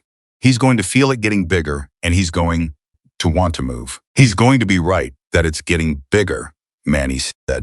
But he's going to need to understand that bigger means more dangerous, not less. If Hale finds out someone's been looking, he doesn't know, Jackson said. Not yet, Manny said. The two of them looked at each other in the early morning quiet, and both of them understood that the not yet was the most important part of everything that came next. Jackson went back to his room. He was dressed and had his boots on when his phone rang at 8:10. He looked at the screen. Unknown number. He picked up. Is this Jackson Reed? The voice on the other end was male, smooth, careful. Not aggressive, the opposite, in fact. The particular smoothness of someone who has learned to lead with calm. Who's asking? Jackson said. My name's Thomas Carver, the voice said. I work for a man who believes there may be some confusion about a storage unit in Putnam County. He'd like to resolve that confusion quietly, before it becomes something that's difficult for anyone. Jackson's entire body went still. He kept his voice exactly level. I don't know what you're talking about, Mr. Reed, Carver said. And there was a shift in the smoothness, not threatening, but certain. The voice of someone who knows he's holding information the other person hasn't realized he has. We know about the storage unit. We know about the investigators who visited it yesterday. And we know that you and a young man named Ryan Carter were present. A pause. Mr. Hale is a reasonable person. He's willing to have a conversation about how this matter can be resolved in a way that's beneficial to everyone. Jackson's hand tightened on the phone. He kept his face completely blank, kept his breathing controlled, kept every physical sign of what was happening inside his chest, the cold fury, the sudden crystalline clarity, invisible to the room around him. Danny was asleep in the other bed. He did not wake him. I'll think about it, Jackson said. Where do I reach you? Carver gave a number. He said, Mr. Hale would appreciate a response by this afternoon. He said it pleasantly, the way someone says something pleasant when they want you to understand that the pleasantness has a time limit. Then he hung up. Jackson sat on the edge of the bed for exactly 30 seconds. Then he stood up, crossed to Danny's bed and shook him awake. Danny was upright and alert in 4 seconds road life and 20 years of club membership produced a particular quality of wakefulness. Get everyone up, Jackson said. Right now. And call Ryan. Danny looked at his face and didn't ask questions. The room was full in 8 minutes. Jackson told them about the call. He told it fast and plain. No drama, just the facts, because the facts were dramatic enough without any help from him. When he finished, the room was the kind of quiet that has texture, the particular silence of people who have just understood that the situation has changed dimensions. Ryan was the first to speak. He knows we found the storage unit, Ryan said. His people tracked the investigators, Manny said. He has someone watching that office. He doesn't know the full scope of what's in the boxes, but he knows something surfaced. He called Jackson directly, Ryan said.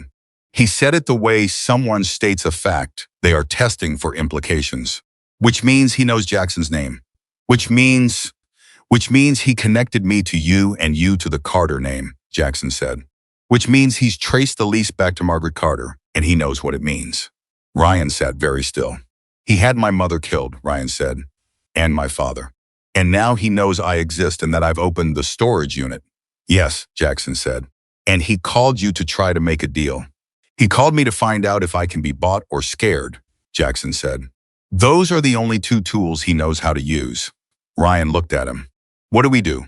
We call Reyes first, Jackson said. Right now, before anything else. She needs to know that Hale is aware something is happening. If she moves too fast, the case Manny started. I know, Jackson said. But if she doesn't know Hale's been tipped, she's working blind. Emily spent 21 years building that evidence. I'm not going to let it fall apart because we were too proud to make a phone call. He had his phone out as he said it. He was already dialing. Reyes picked up on the second ring. Jackson told her about the call in under 2 minutes, flat and detailed. He gave her the number Carver had provided. He told her the timeline, the specific language of the conversation, the implied threat wrapped in the reasonable tone. When he finished, there was a brief silence on Reyes's end. How did he get your number? She said. Same way he got our names, Jackson said. He has eyes in more places than we thought, Mr. Reed, Reyes said, and her voice had a quality now that hadn't been there.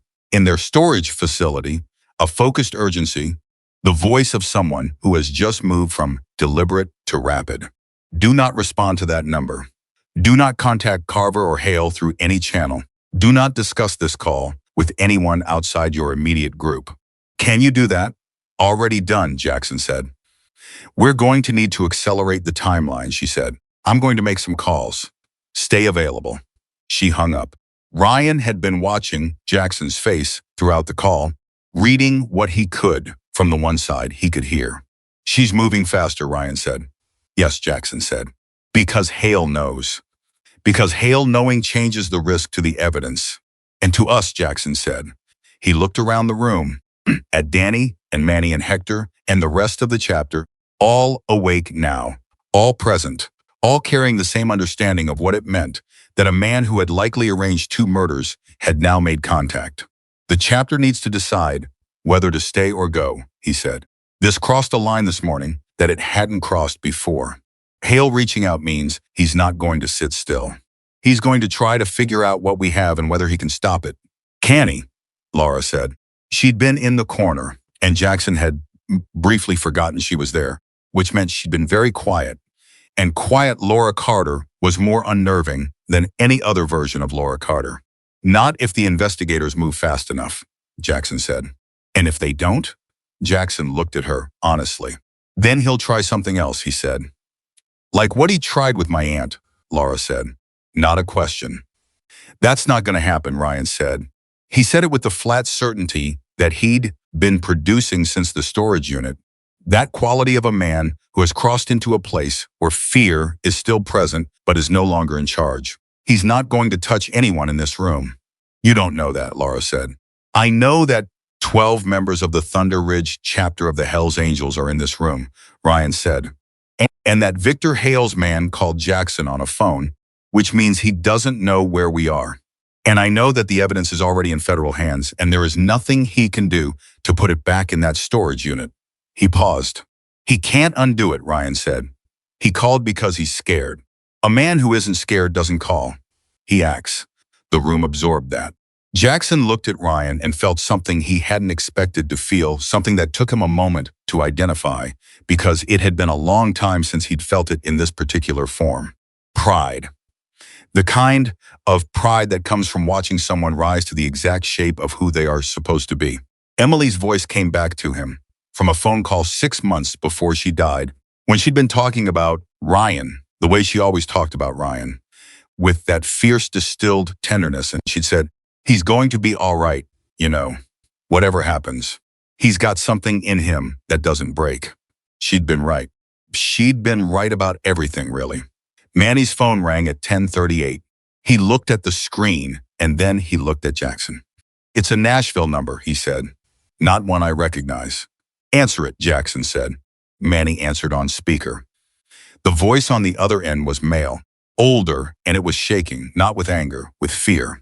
Is this my name is Derek Pruitt, the voice said. I'm calling because I heard someone told me that the Carter storage unit was opened. Emily Carter's unit. A pause, and in the pause there was the sound of a man at the absolute limit of something he'd been holding for a very long time. I need to talk to someone. I've needed to talk to someone for 21 years and I couldn't, but if the unit is open, then it's already too late to stay quiet. And his voice broke slightly and then steadied. I'd rather tell my side of it first than have it come out wrong. The room was completely still. Ryan was on his feet. Jackson held up one hand steady. Wait, and then said calmly, into the phone, Mr. Pruitt. My name is Jackson Reed. You called the right number. Tell me where you are. The silence on the other end lasted 3 seconds. Then Derek Pruitt said, I'm at a gas station off I-40. I've been driving for an hour. I didn't know where else to go. Stay there, Jackson said. We're coming to you. He ended the call and looked at Ryan. Ryan looked back at him. He knew my father, Ryan said. Yes, Jackson said. He might know what happened to him. Yes, Jackson said again.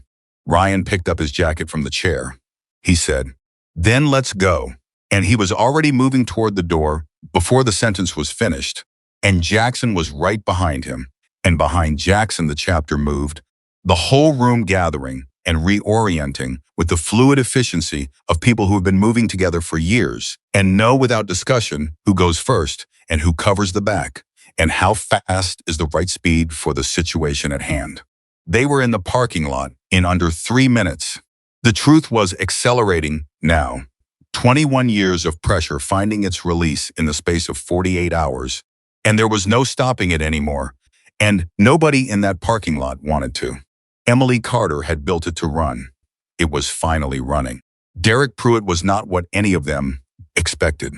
Ryan had built a picture of the man in his head during the 40-minute drive, the kind of picture that forms when you know someone stood at the edge of the truth and chose to walk away from it, when you know that walking away likely cost your father his life. He'd expected someone cold, someone who'd made peace with his cowardice by convincing himself it wasn't cowardice, someone polished and defended, and wearing the composed face of a man who has spent 21 years telling himself he had no choice. What he found at the gas station off I-40 was a 63-year-old man sitting on a concrete curb beside his car with his elbows on his knees and his face in his hands. And when he heard the motorcycles pull in, he looked up and his eyes were red and his face was wrecked, and he had absolutely none of the composure Ryan had anticipated. He looked like a man who had been drowning for 21 years and had just this morning decided he was tired of swimming. Ryan got out of Jackson's truck. They'd taken the truck rather than the bikes. Fewer of them, faster, less visible, and walked toward Pruitt. And Pruitt stood up when he saw him coming and went absolutely still, the way people go still when they recognize something they weren't prepared to recognize. You look exactly like her, Pruitt said. His voice was barely holding together. You look exactly like Emily. Ryan stopped 3 feet from him. He looked at this man who had worked beside his father, who had known his mother, who had watched both of them die and said nothing for 21 years. And he felt the full weight of his anger, and then, deliberately, he set it aside. Not because it wasn't warranted, because it wasn't useful yet, and his mother had not built what she built so that her son's son could let his anger get in front of the truth. Tell me what you know, Ryan said. All of it, from the beginning. Pruitt looked at him for a moment. Then he looked at Jackson, who had come around the other side of the truck and was standing back, giving Ryan the space, present but not crowding. Then Pruitt nodded, the nod of a man accepting something he's been running from. And he said, your father was the best man I ever worked with. I want you to know that first, before anything else. Daniel Carter was honest in a way that the rest of us at that firm had learned not to be, and it cost him everything. And I am going to have to live with what I did and what I didn't do for whatever time I have left. Ryan said nothing. He waited. Pruitt started talking. Daniel Carter had come to Pruitt in the spring of 2002. He'd been at Meridian for 2 years by then, working the community forward account, processing disbursements, running the standard reconciliation work that banking liaison firms do. And he'd found something wrong. He'd found the shell companies, not all of them, not at first, just 2 of them, and he'd traced a transaction that should have gone to a family assistance grant in Rutherford County, and instead had moved through a company called Bridgeway Solutions that didn't appear to have any actual business operations, and from there into an account that connected circuitously to a Hale Property Group subsidiary. He'd come to Pruitt because Pruitt was his supervisor, because Pruitt was Gerald Hale's son's business partner, effectively with a relationship to the Hale family going back 2 generations, which meant Pruitt was in theory the person with the most power to do something about what Daniel had found. What Daniel hadn't known was that Pruitt already knew, had known for 3 years. Pruitt stopped at that point in the telling and looked at Ryan and said, "I need you to understand that I'm not going to try to justify it. I'm going to tell you exactly what happened and exactly why I made the decisions I made, and I'm not going to insult you by pretending any of it was right." Ryan said, "Keep going." Pruitt had known because Gerald Pruitt, his own father, had set up the banking structure, had designed the shell company network, had built the laundering mechanism with Hale's full knowledge and cooperation. The 2 of them had been partners in it from the start. And Derek Pruitt, who had joined the firm at 23 and had found out at 28 what the firm was really doing, had faced a choice that he'd handled in the worst possible way. He'd done nothing. He'd told himself it wasn't his business. He'd told himself the amounts were too large for him to fight. He told himself that Hale and his father were connected to too many powerful people for anyone to touch them. He'd told himself a lot of things, and none of them were true, and he'd known it at the time. When Daniel came to him with the evidence he'd found, Pruitt had panicked. He'd told Daniel he would look into it. He'd told him to keep quiet while he investigated internally. He'd told him to trust the process. And then he'd called Gerald Hale and told him what Daniel had found. The silence that followed, that sentence, had a physical quality. Ryan felt it in his chest, not shock, because he'd been building toward this understanding for 2 days. But the confirmation of it, the arrival of the thing he'd suspected, landed differently than the suspicion had. "You told Hale," Ryan said. "Yes," Pruitt said. "You told him my father had found the evidence." "Yes. And 6 weeks later my father was dead." Pruitt's face was terrible to look at, not because it was composed or defended or hiding anything, because it was completely open, completely exposed, the face of someone who's been carrying the full weight of something unforgivable and has finally set it down in front of the person who has the most right to see it. "Yes," Pruitt said. Ryan was quiet for a long moment beside him. Jackson didn't move, didn't speak, didn't interfere. He'd understood from the moment they arrived what this conversation needed to be, and he was doing the hardest thing, which was nothing. "And my mother," Ryan said. "Emily came to me after Daniel died," Pruitt said. His voice had gone flat, scraped clean of everything except the facts, because the facts were all that was left. "She knew I'd been Daniel's supervisor. She came to me, and she said she needed to understand what Daniel had been working on. She was so careful. She didn't accuse me of anything. She just asked questions, and I could see in her face that she already knew more than she was saying." He stopped, swallowed. "I should have told her everything. Right then.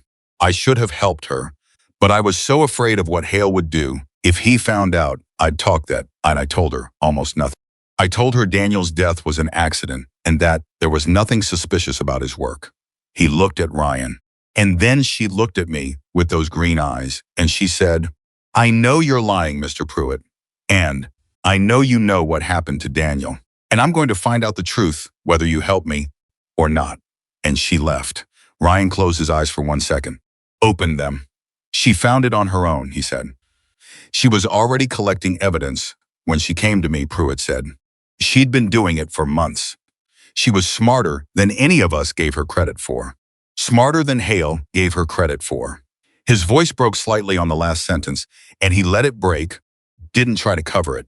He didn't think a grants administrator would understand what she was looking at. He underestimated her completely. And by the time he realized what she'd actually assembled, it was too late to stop her gathering it, Ryan said. He couldn't get back what she'd already documented, Pruitt said. So he stopped her instead. The 3 of them, Ryan, Jackson, Pruitt stood in the parking lot of a gas station off I-40, and the weight of 21 years of buried truth lay between them like something finally excavated, ugly and necessary in equal measure. "Why now?" Jackson said, his first words since they'd arrived. Quiet, direct, no accusation in them but no gentleness either. "Why call today? Why not 5 years ago or 10 years ago or the day after Daniel died?" Pruitt looked at him. "Because I was a coward," he said, "and because I had a son. And because I told myself every year that the risk was too high and the outcome was too uncertain, and there were 100 reasons not to." He stopped, took a breath. "And because this morning I found out my father is dying. He's in a hospice in Brentwood. He has maybe 3 weeks." He looked at Ryan. "And I realized that I couldn't let him die without it mattering. Without this mattering, I can't. I watched your father die and your mother die, and I stayed quiet for 21 years, and I cannot let my father die and let it all just stay buried." His voice had gone rough. "I know that's not about you. I know my reasons for doing the right thing shouldn't be about me. But they are, partly, and I'm telling you that, because you deserve the honest version." Ryan looked at him for a long moment. Then he said, "Are you willing to tell investigators everything you just told me?" "Yes," Pruitt said, without hesitation. "Everything, including your own role." "Including my own role," Pruitt said. "I've already talked to an attorney this morning. She's going to arrange immunity cooperation. I know how this works. I know what I'm offering them is more valuable than what they'd get from prosecuting me." He met Ryan's eyes. "I'm not doing this to avoid consequences. I'll take whatever comes. But I need the truth to come out first." Ryan held his gaze. And then he made a decision that Jackson could see happening, a deliberate, costly, fully conscious decision. "Then come with us," Ryan said.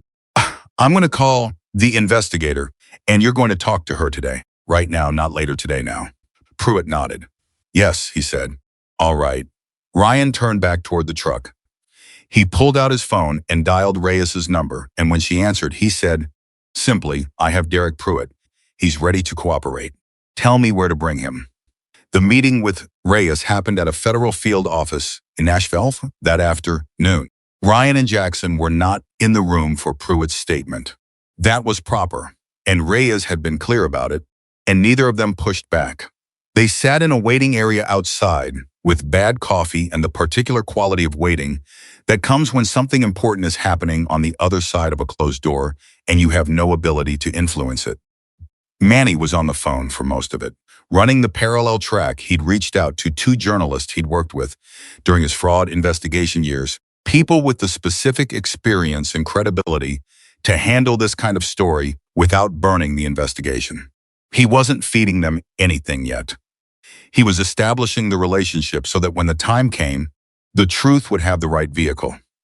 Laura had driven up from Cookville and was sitting across from Ryan in the waiting area, and the two of them were talking in low voices about things that had nothing to do with the case about Margaret, about their childhoods, about the specific memories they each carried of Emily Carter, filtered through the second-hand accounts of a woman who had loved her and preserved her carefully for the people who came after. Jackson listened to them talk and didn't interrupt, and felt something that he'd been too occupied to feel for the past 48 hours, the specific weight of his own history with this. 21 years of carrying a key he didn't understand. 21 years of the low-grade guilt of a promise he couldn't figure out how to keep. He'd told himself, over those years, that he'd looked. He told himself he'd tried. He'd pulled the accident report. He'd asked questions carefully. He'd kept his eyes open for any thread that might lead somewhere. And all of that was true. But there was also another truth, one he'd been less honest with himself about. At some point, he'd stopped actively looking and started passively waiting. He told himself the answer would come to him when it was supposed to. That was partly wisdom and partly relief. And he'd let the relief do more of the work than the wisdom warranted. He thought about what Ryan had said at the storage unit. You kept the promise. You just needed time to understand it. Ryan had meant it as comfort. Jackson was still deciding whether it was also true.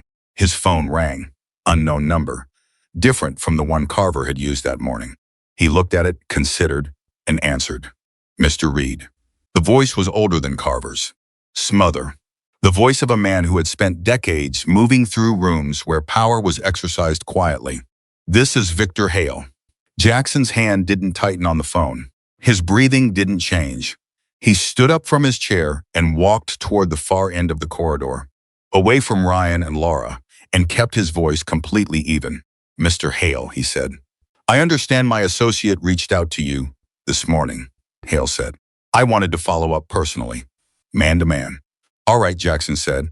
"I think there's been some confusion about some old documents," Hale said. "Documents that belonged to a woman who, unfortunately, passed away some years ago. The kind of documents that could be misinterpreted by people who don't have the full context of how community organizations operate." He paused.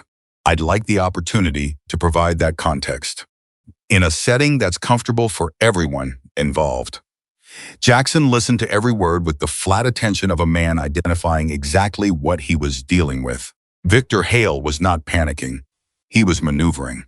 25 years of operating in the space between appearance and reality had made him extraordinarily good at this, at presenting the reasonable face, at offering the plausible alternative, at making the person on the other end of the conversation feel like the reasonable choice was to hear him out.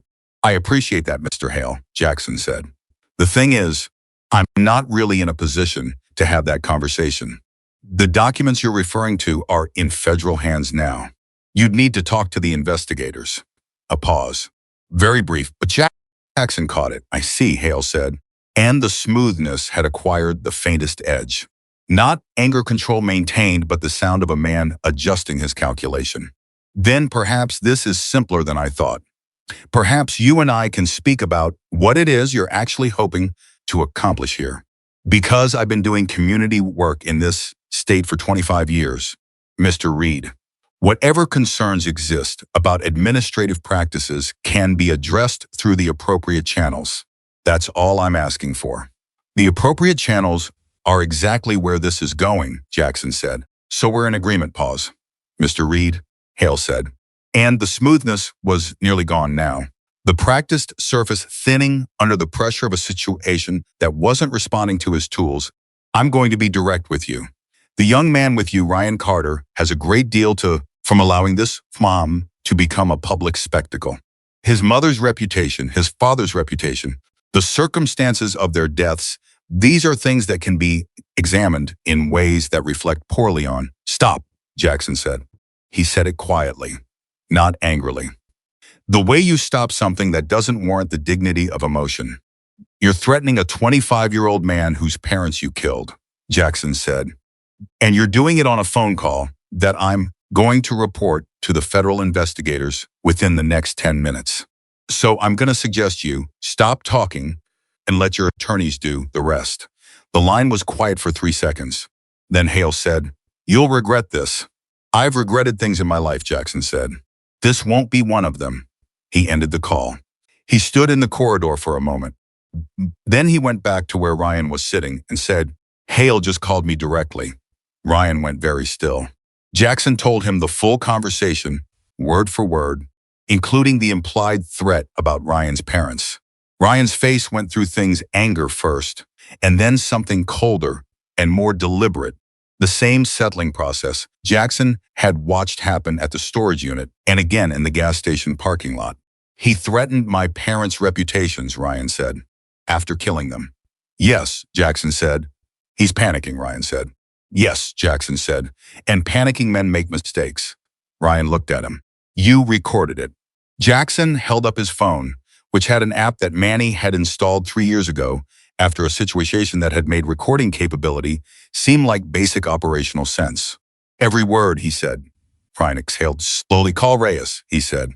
Jackson was already dialing. Reyes came out of the interview room at 4:37 in the afternoon, with the expression of someone who has just spent 3 hours listening to testimony that has rearranged their understanding of a situation that was already significant. She looked at Ryan first, then Jackson. "Derek Pruitt's cooperation is substantial," she said. "His direct knowledge of the financial mechanism, his testimony about what Daniel Carter brought to him, and what he did with that information, and his evidence of his father's original involvement in establishing the shell company network, it fills gaps in Emily's documentation that would have taken us months to establish otherwise. She paused.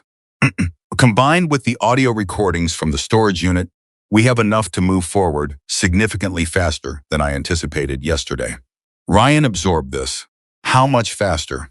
We're talking to the U.S. attorney tonight, Reyes said, about timing and scope. She looked at both of them carefully.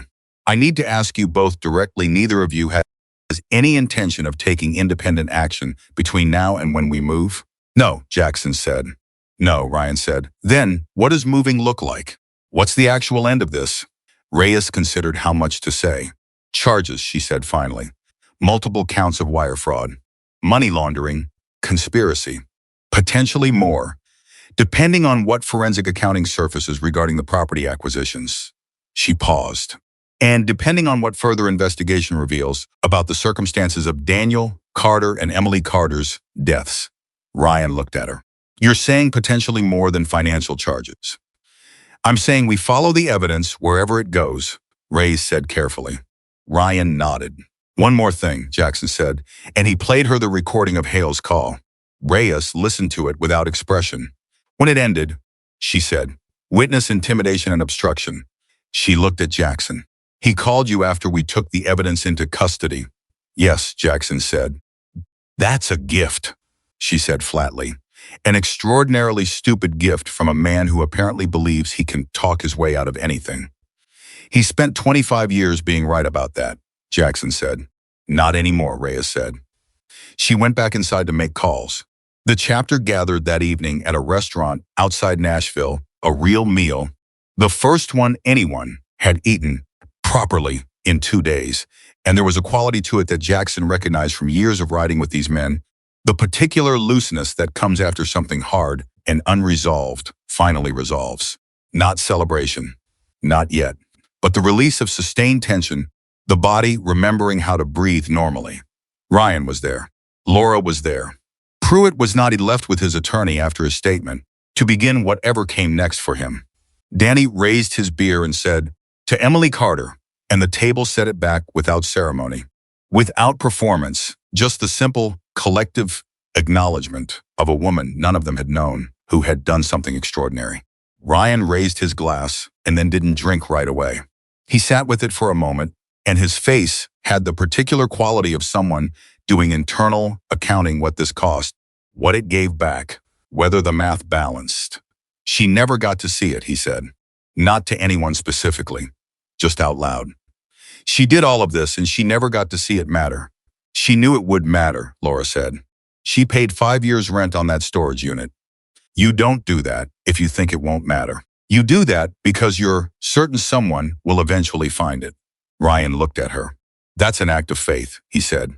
She had good reasons for it, Jackson said. Ryan looked at him. You, he said again. The same word he'd said at the storage unit, carrying the same meaning. And you, Jackson said. She wrote to both of us in that letter.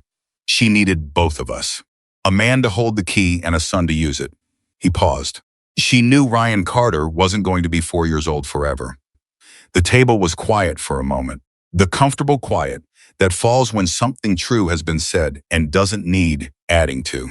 Then Hector said, what happens to the families? The ones who lost their money. Manny set down his glass. Asset recovery, he said. Reyes mentioned it yesterday.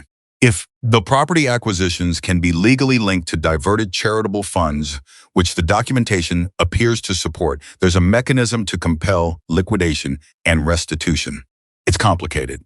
It takes time, but it's possible. Possible or likely, Hector said.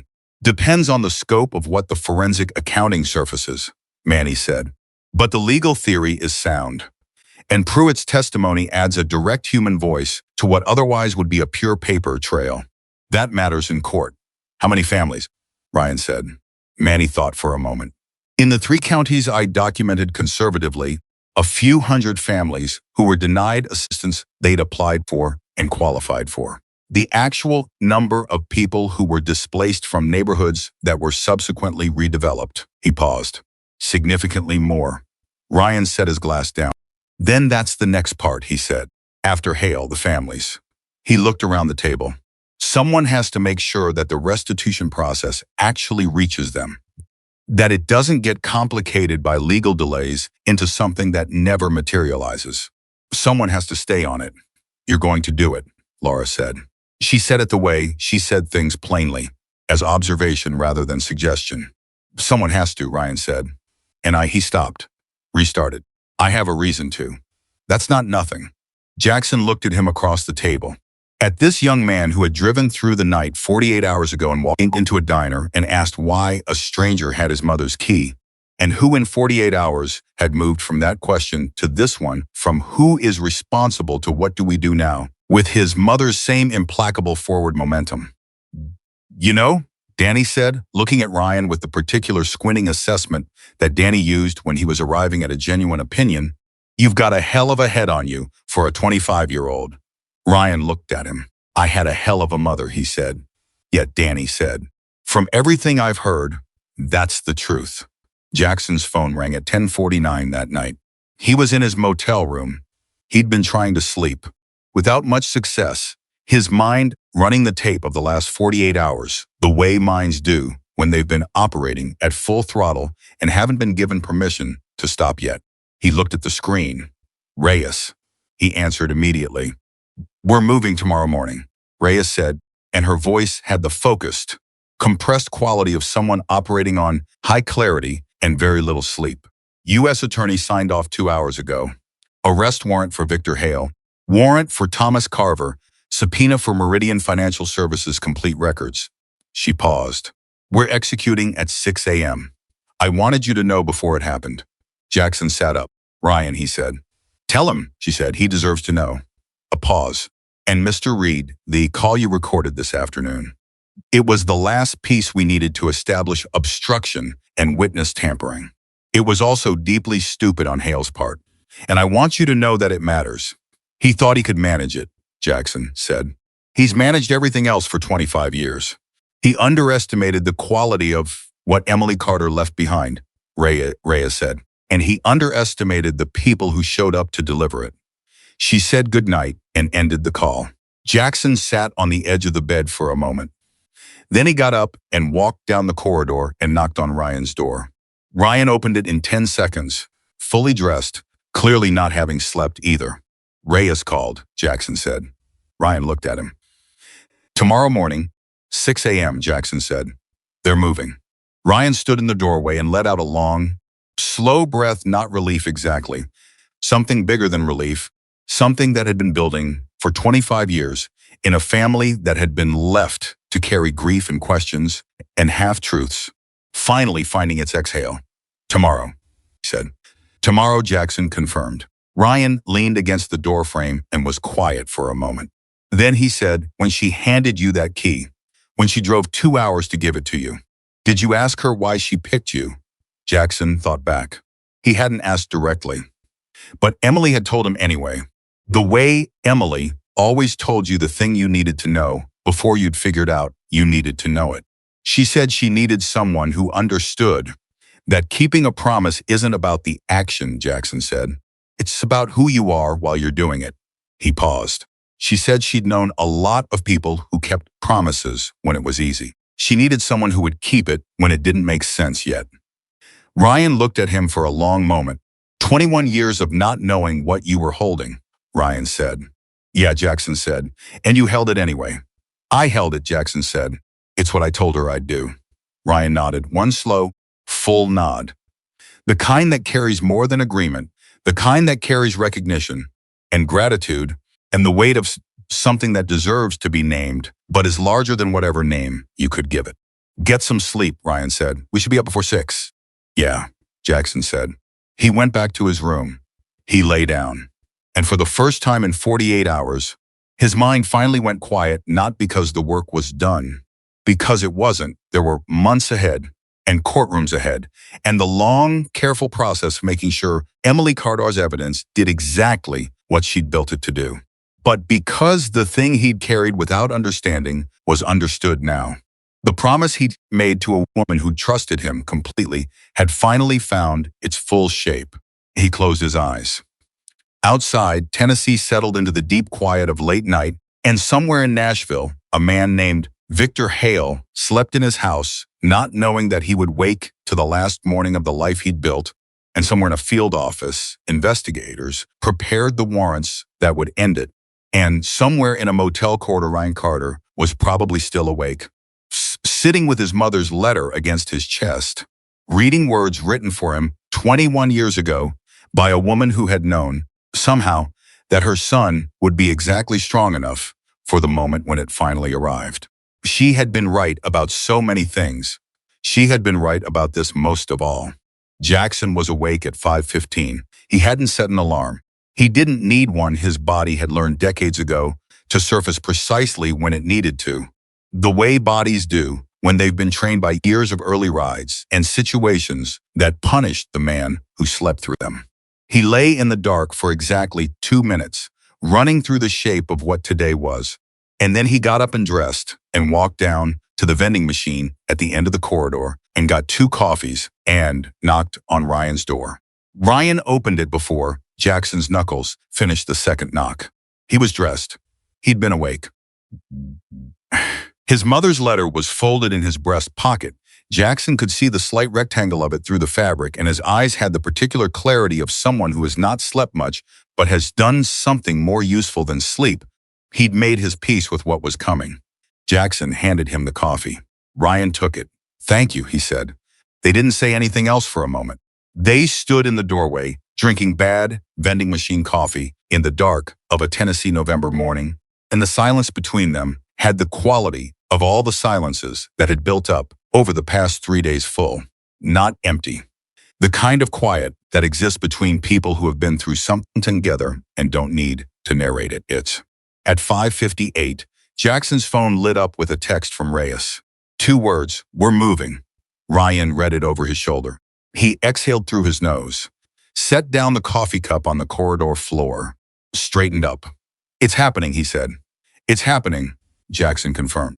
Neither of them knew exactly what was unfolding 60 miles away in Nashville at that moment, the federal vehicles positioning outside a house in Belle Meade, the agents in the early dark, the warrants in hand, the 25 years of untouchability, about to meet its end in the most ordinary possible way, the way it always ends, with paperwork and handcuffs and a door that opens, and a man who has never once believed this moment would come looking at the people who proved him wrong. But they didn't need to see it happen to know that it was. Emily Carter's evidence was doing exactly what she'd built it to do. Reyes called at 7:40. "Victor Hale is in custody," she said. Her voice was professional, contained, but there was something underneath it, the particular satisfaction of someone who has spent their career doing work that matters and is, in this moment, watching it matter completely.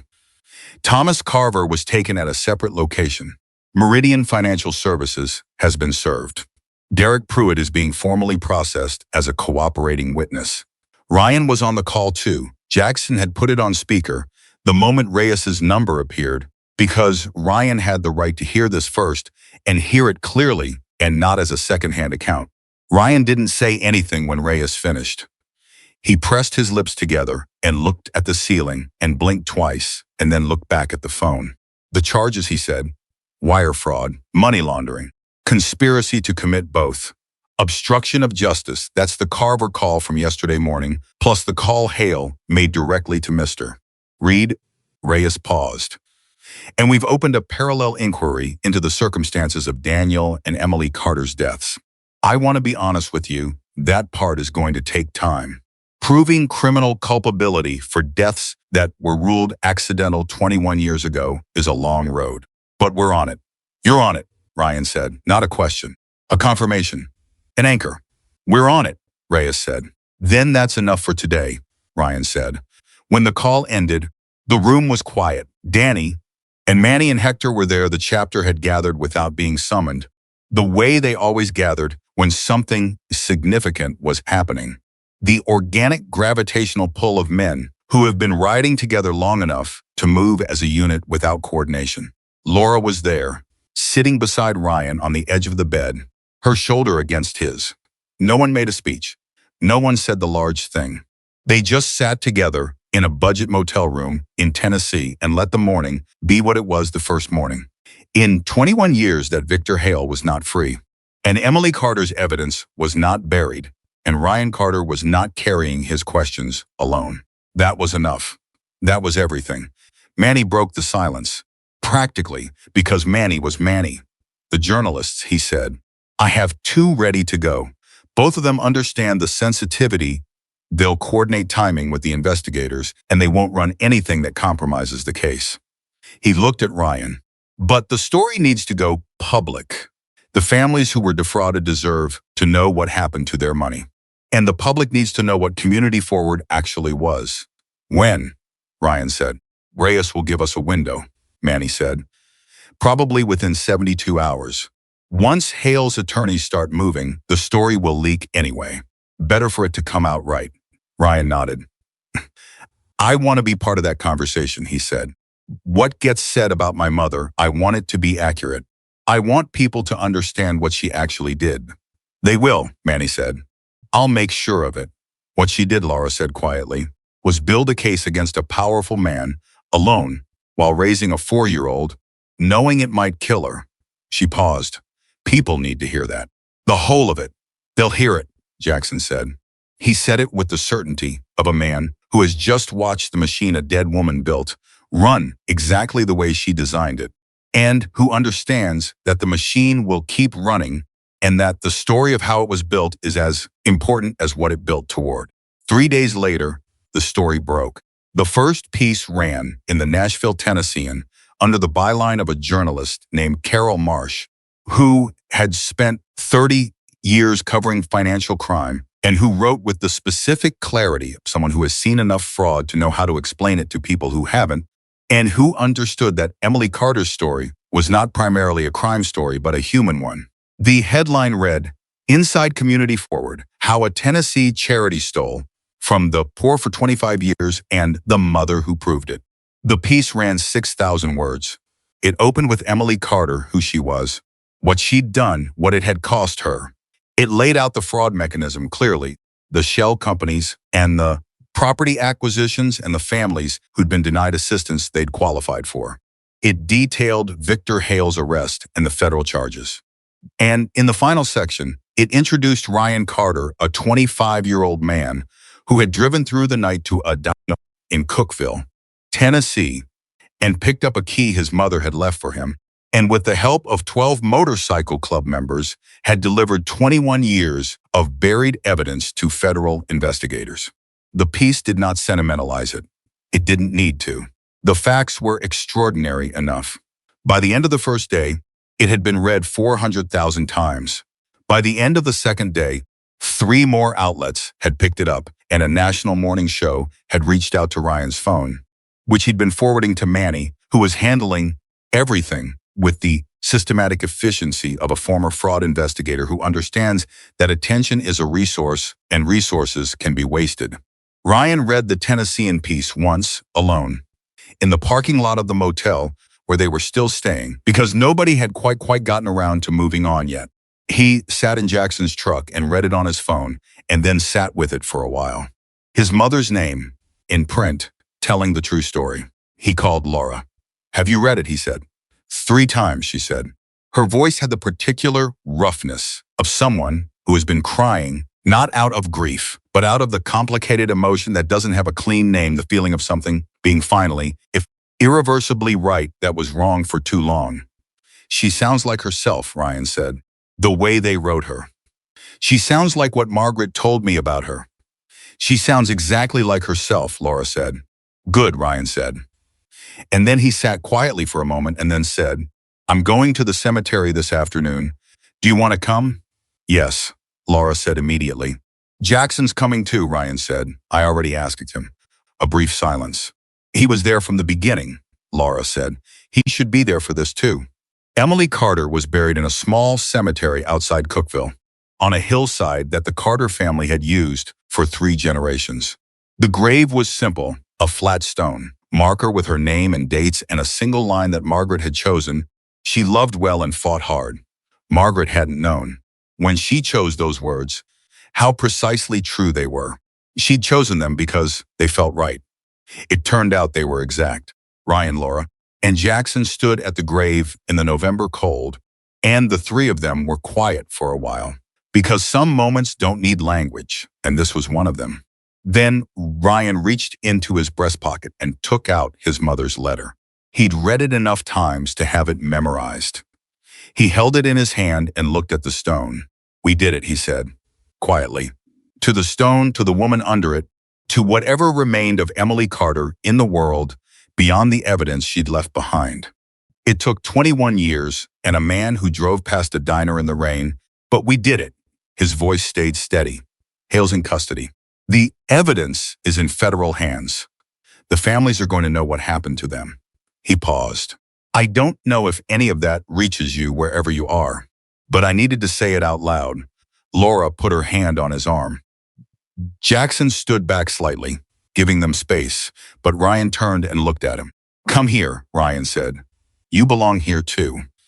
Jackson moved forward and stood beside Ryan at the grave, and the three of them were together at the marker of a woman who had trusted a stranger with a brass key and a 21-year-old promise, and the stranger had kept it, and the son had completed it, and the truth had survived. She was right about you, Ryan said to Jackson. She was right about most things, Jackson said. She said you were the most honest person she knew who wasn't in a position to be bought. Ryan looked at him. She was right.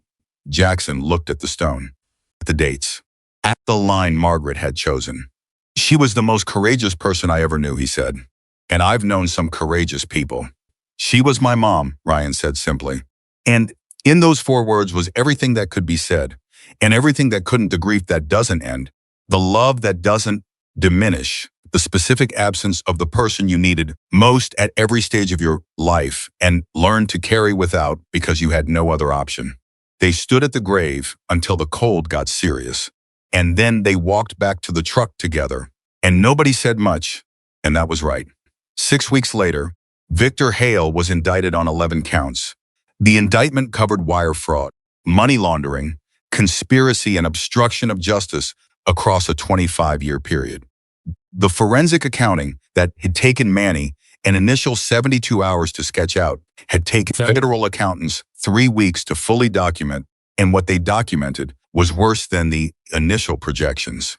The total amount diverted from Community Forward's charitable mission was not $30 million.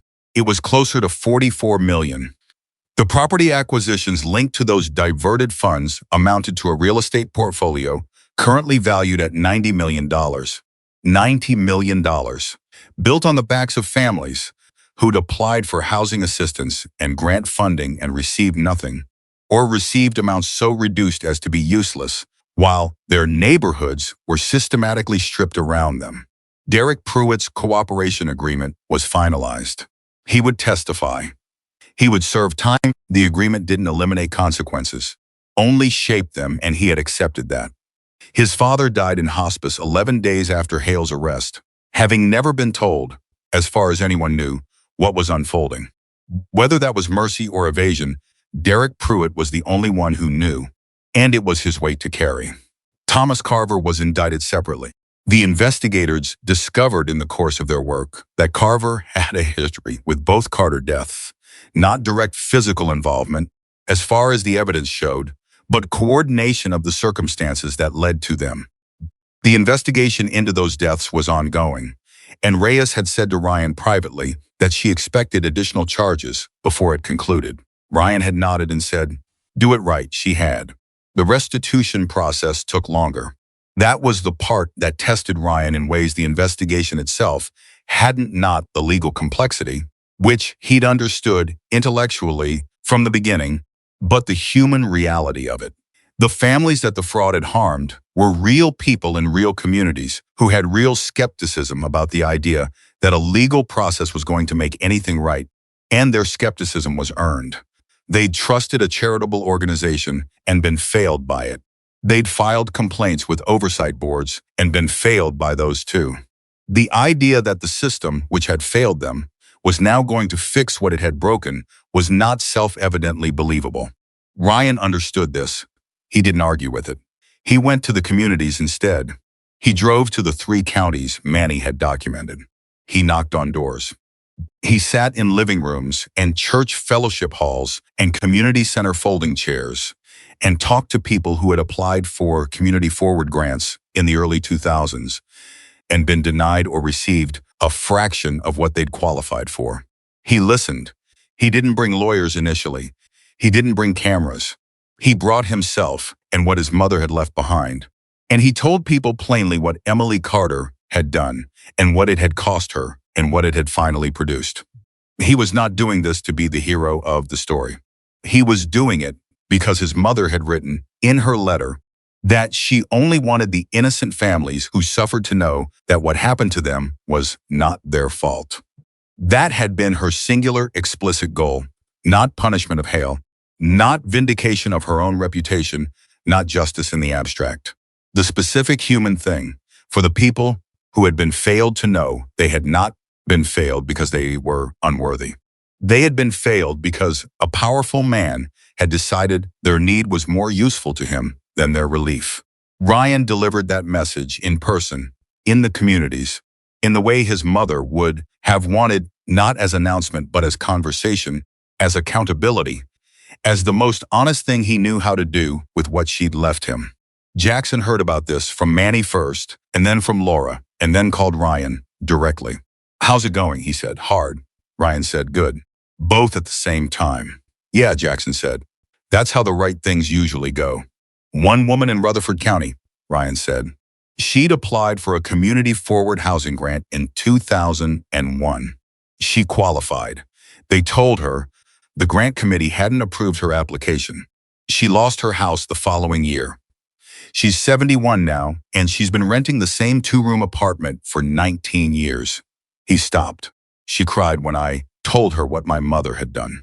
Not because she was getting her money back. That process is still months away, but because she said she'd spent 20 years thinking she'd done something wrong, that there was some reason she hadn't been chosen.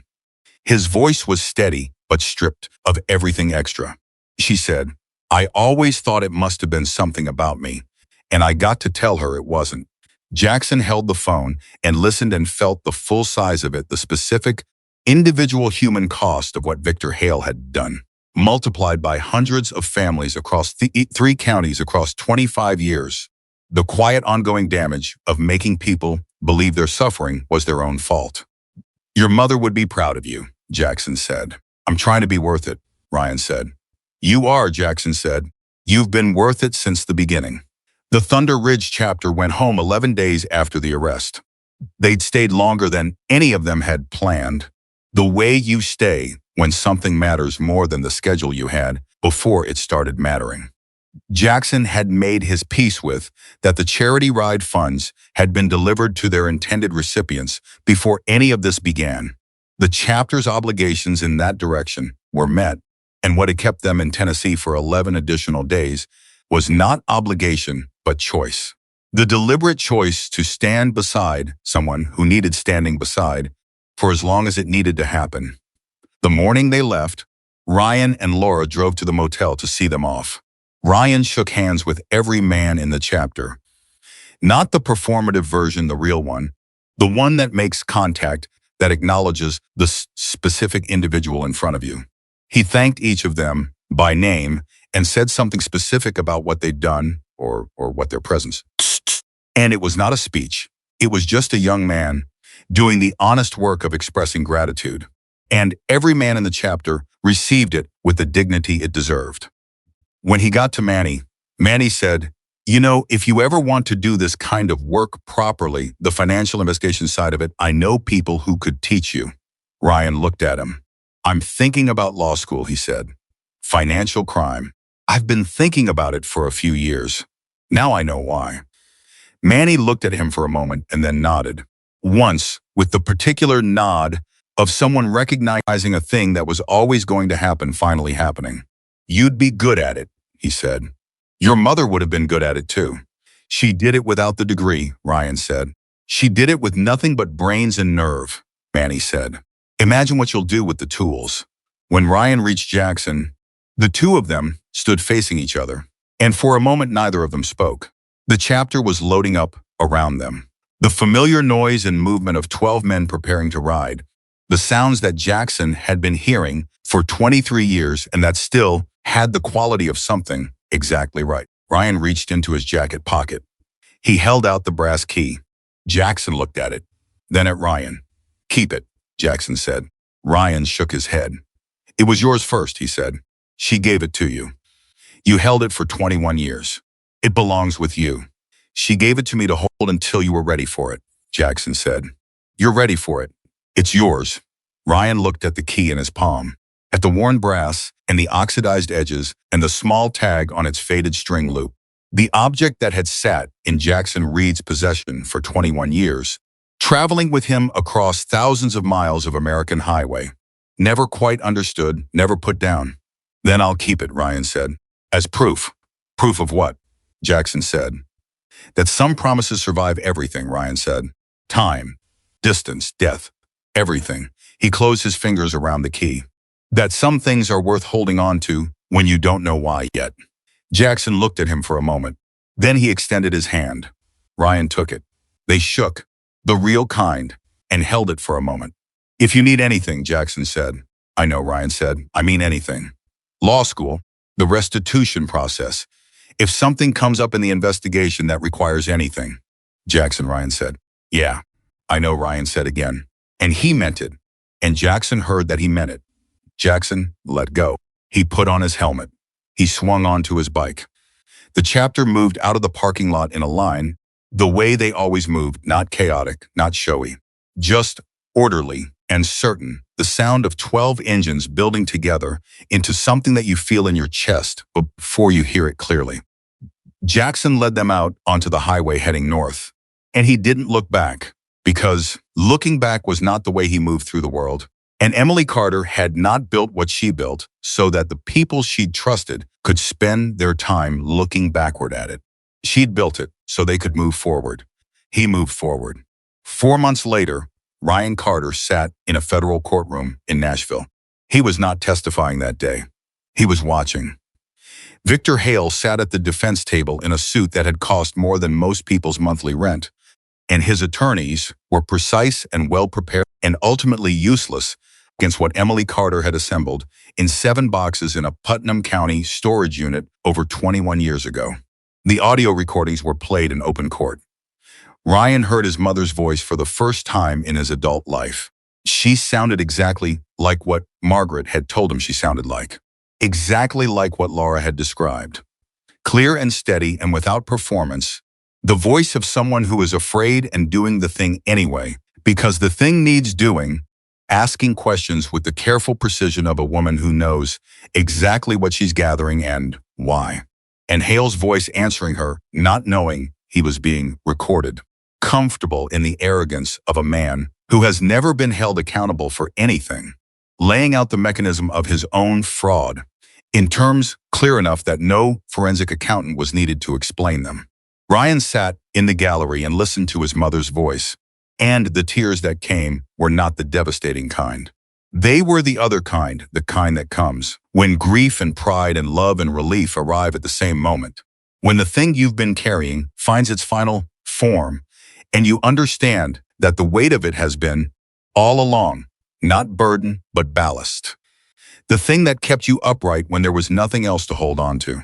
He held the brass key in his right hand. He held his mother's letter in his left. And he listened to Emily Carter's voice deliver, 21 years late and right on time, the truth that she had refused to let die with her. The verdict came 8 months after the arrest. 11 counts. Guilty on all 11. Sentencing followed 6 weeks after that. Victor Hale received 22 years. At 73 years old, it was a life sentence in everything but name. And the judge said so clearly, without apology, standing in the space between what the law allows and what justice requires, and finding that, in this case, they were the same place. The asset recovery process, the complicated, slow, critically important work of getting the money back to the families it had been stolen from began in earnest after the verdict. Ryan was part of it. Not as a lawyer yet, he'd applied to law school and been accepted and would start in the fall, but as a human being with a specific knowledge of what those families had experienced and a specific commitment to making sure the process reached them. rather than stopping somewhere abstract and institutional. He was at the first restitution meeting in Rutherford County when the woman he'd spoken to 4 months earlier, the 71-year-old woman who had spent 19 years in a 2-room apartment wondering what she'd done wrong, received confirmation that she was eligible for a recovery payment from the Asset Liquidation Fund. She didn't cry this time.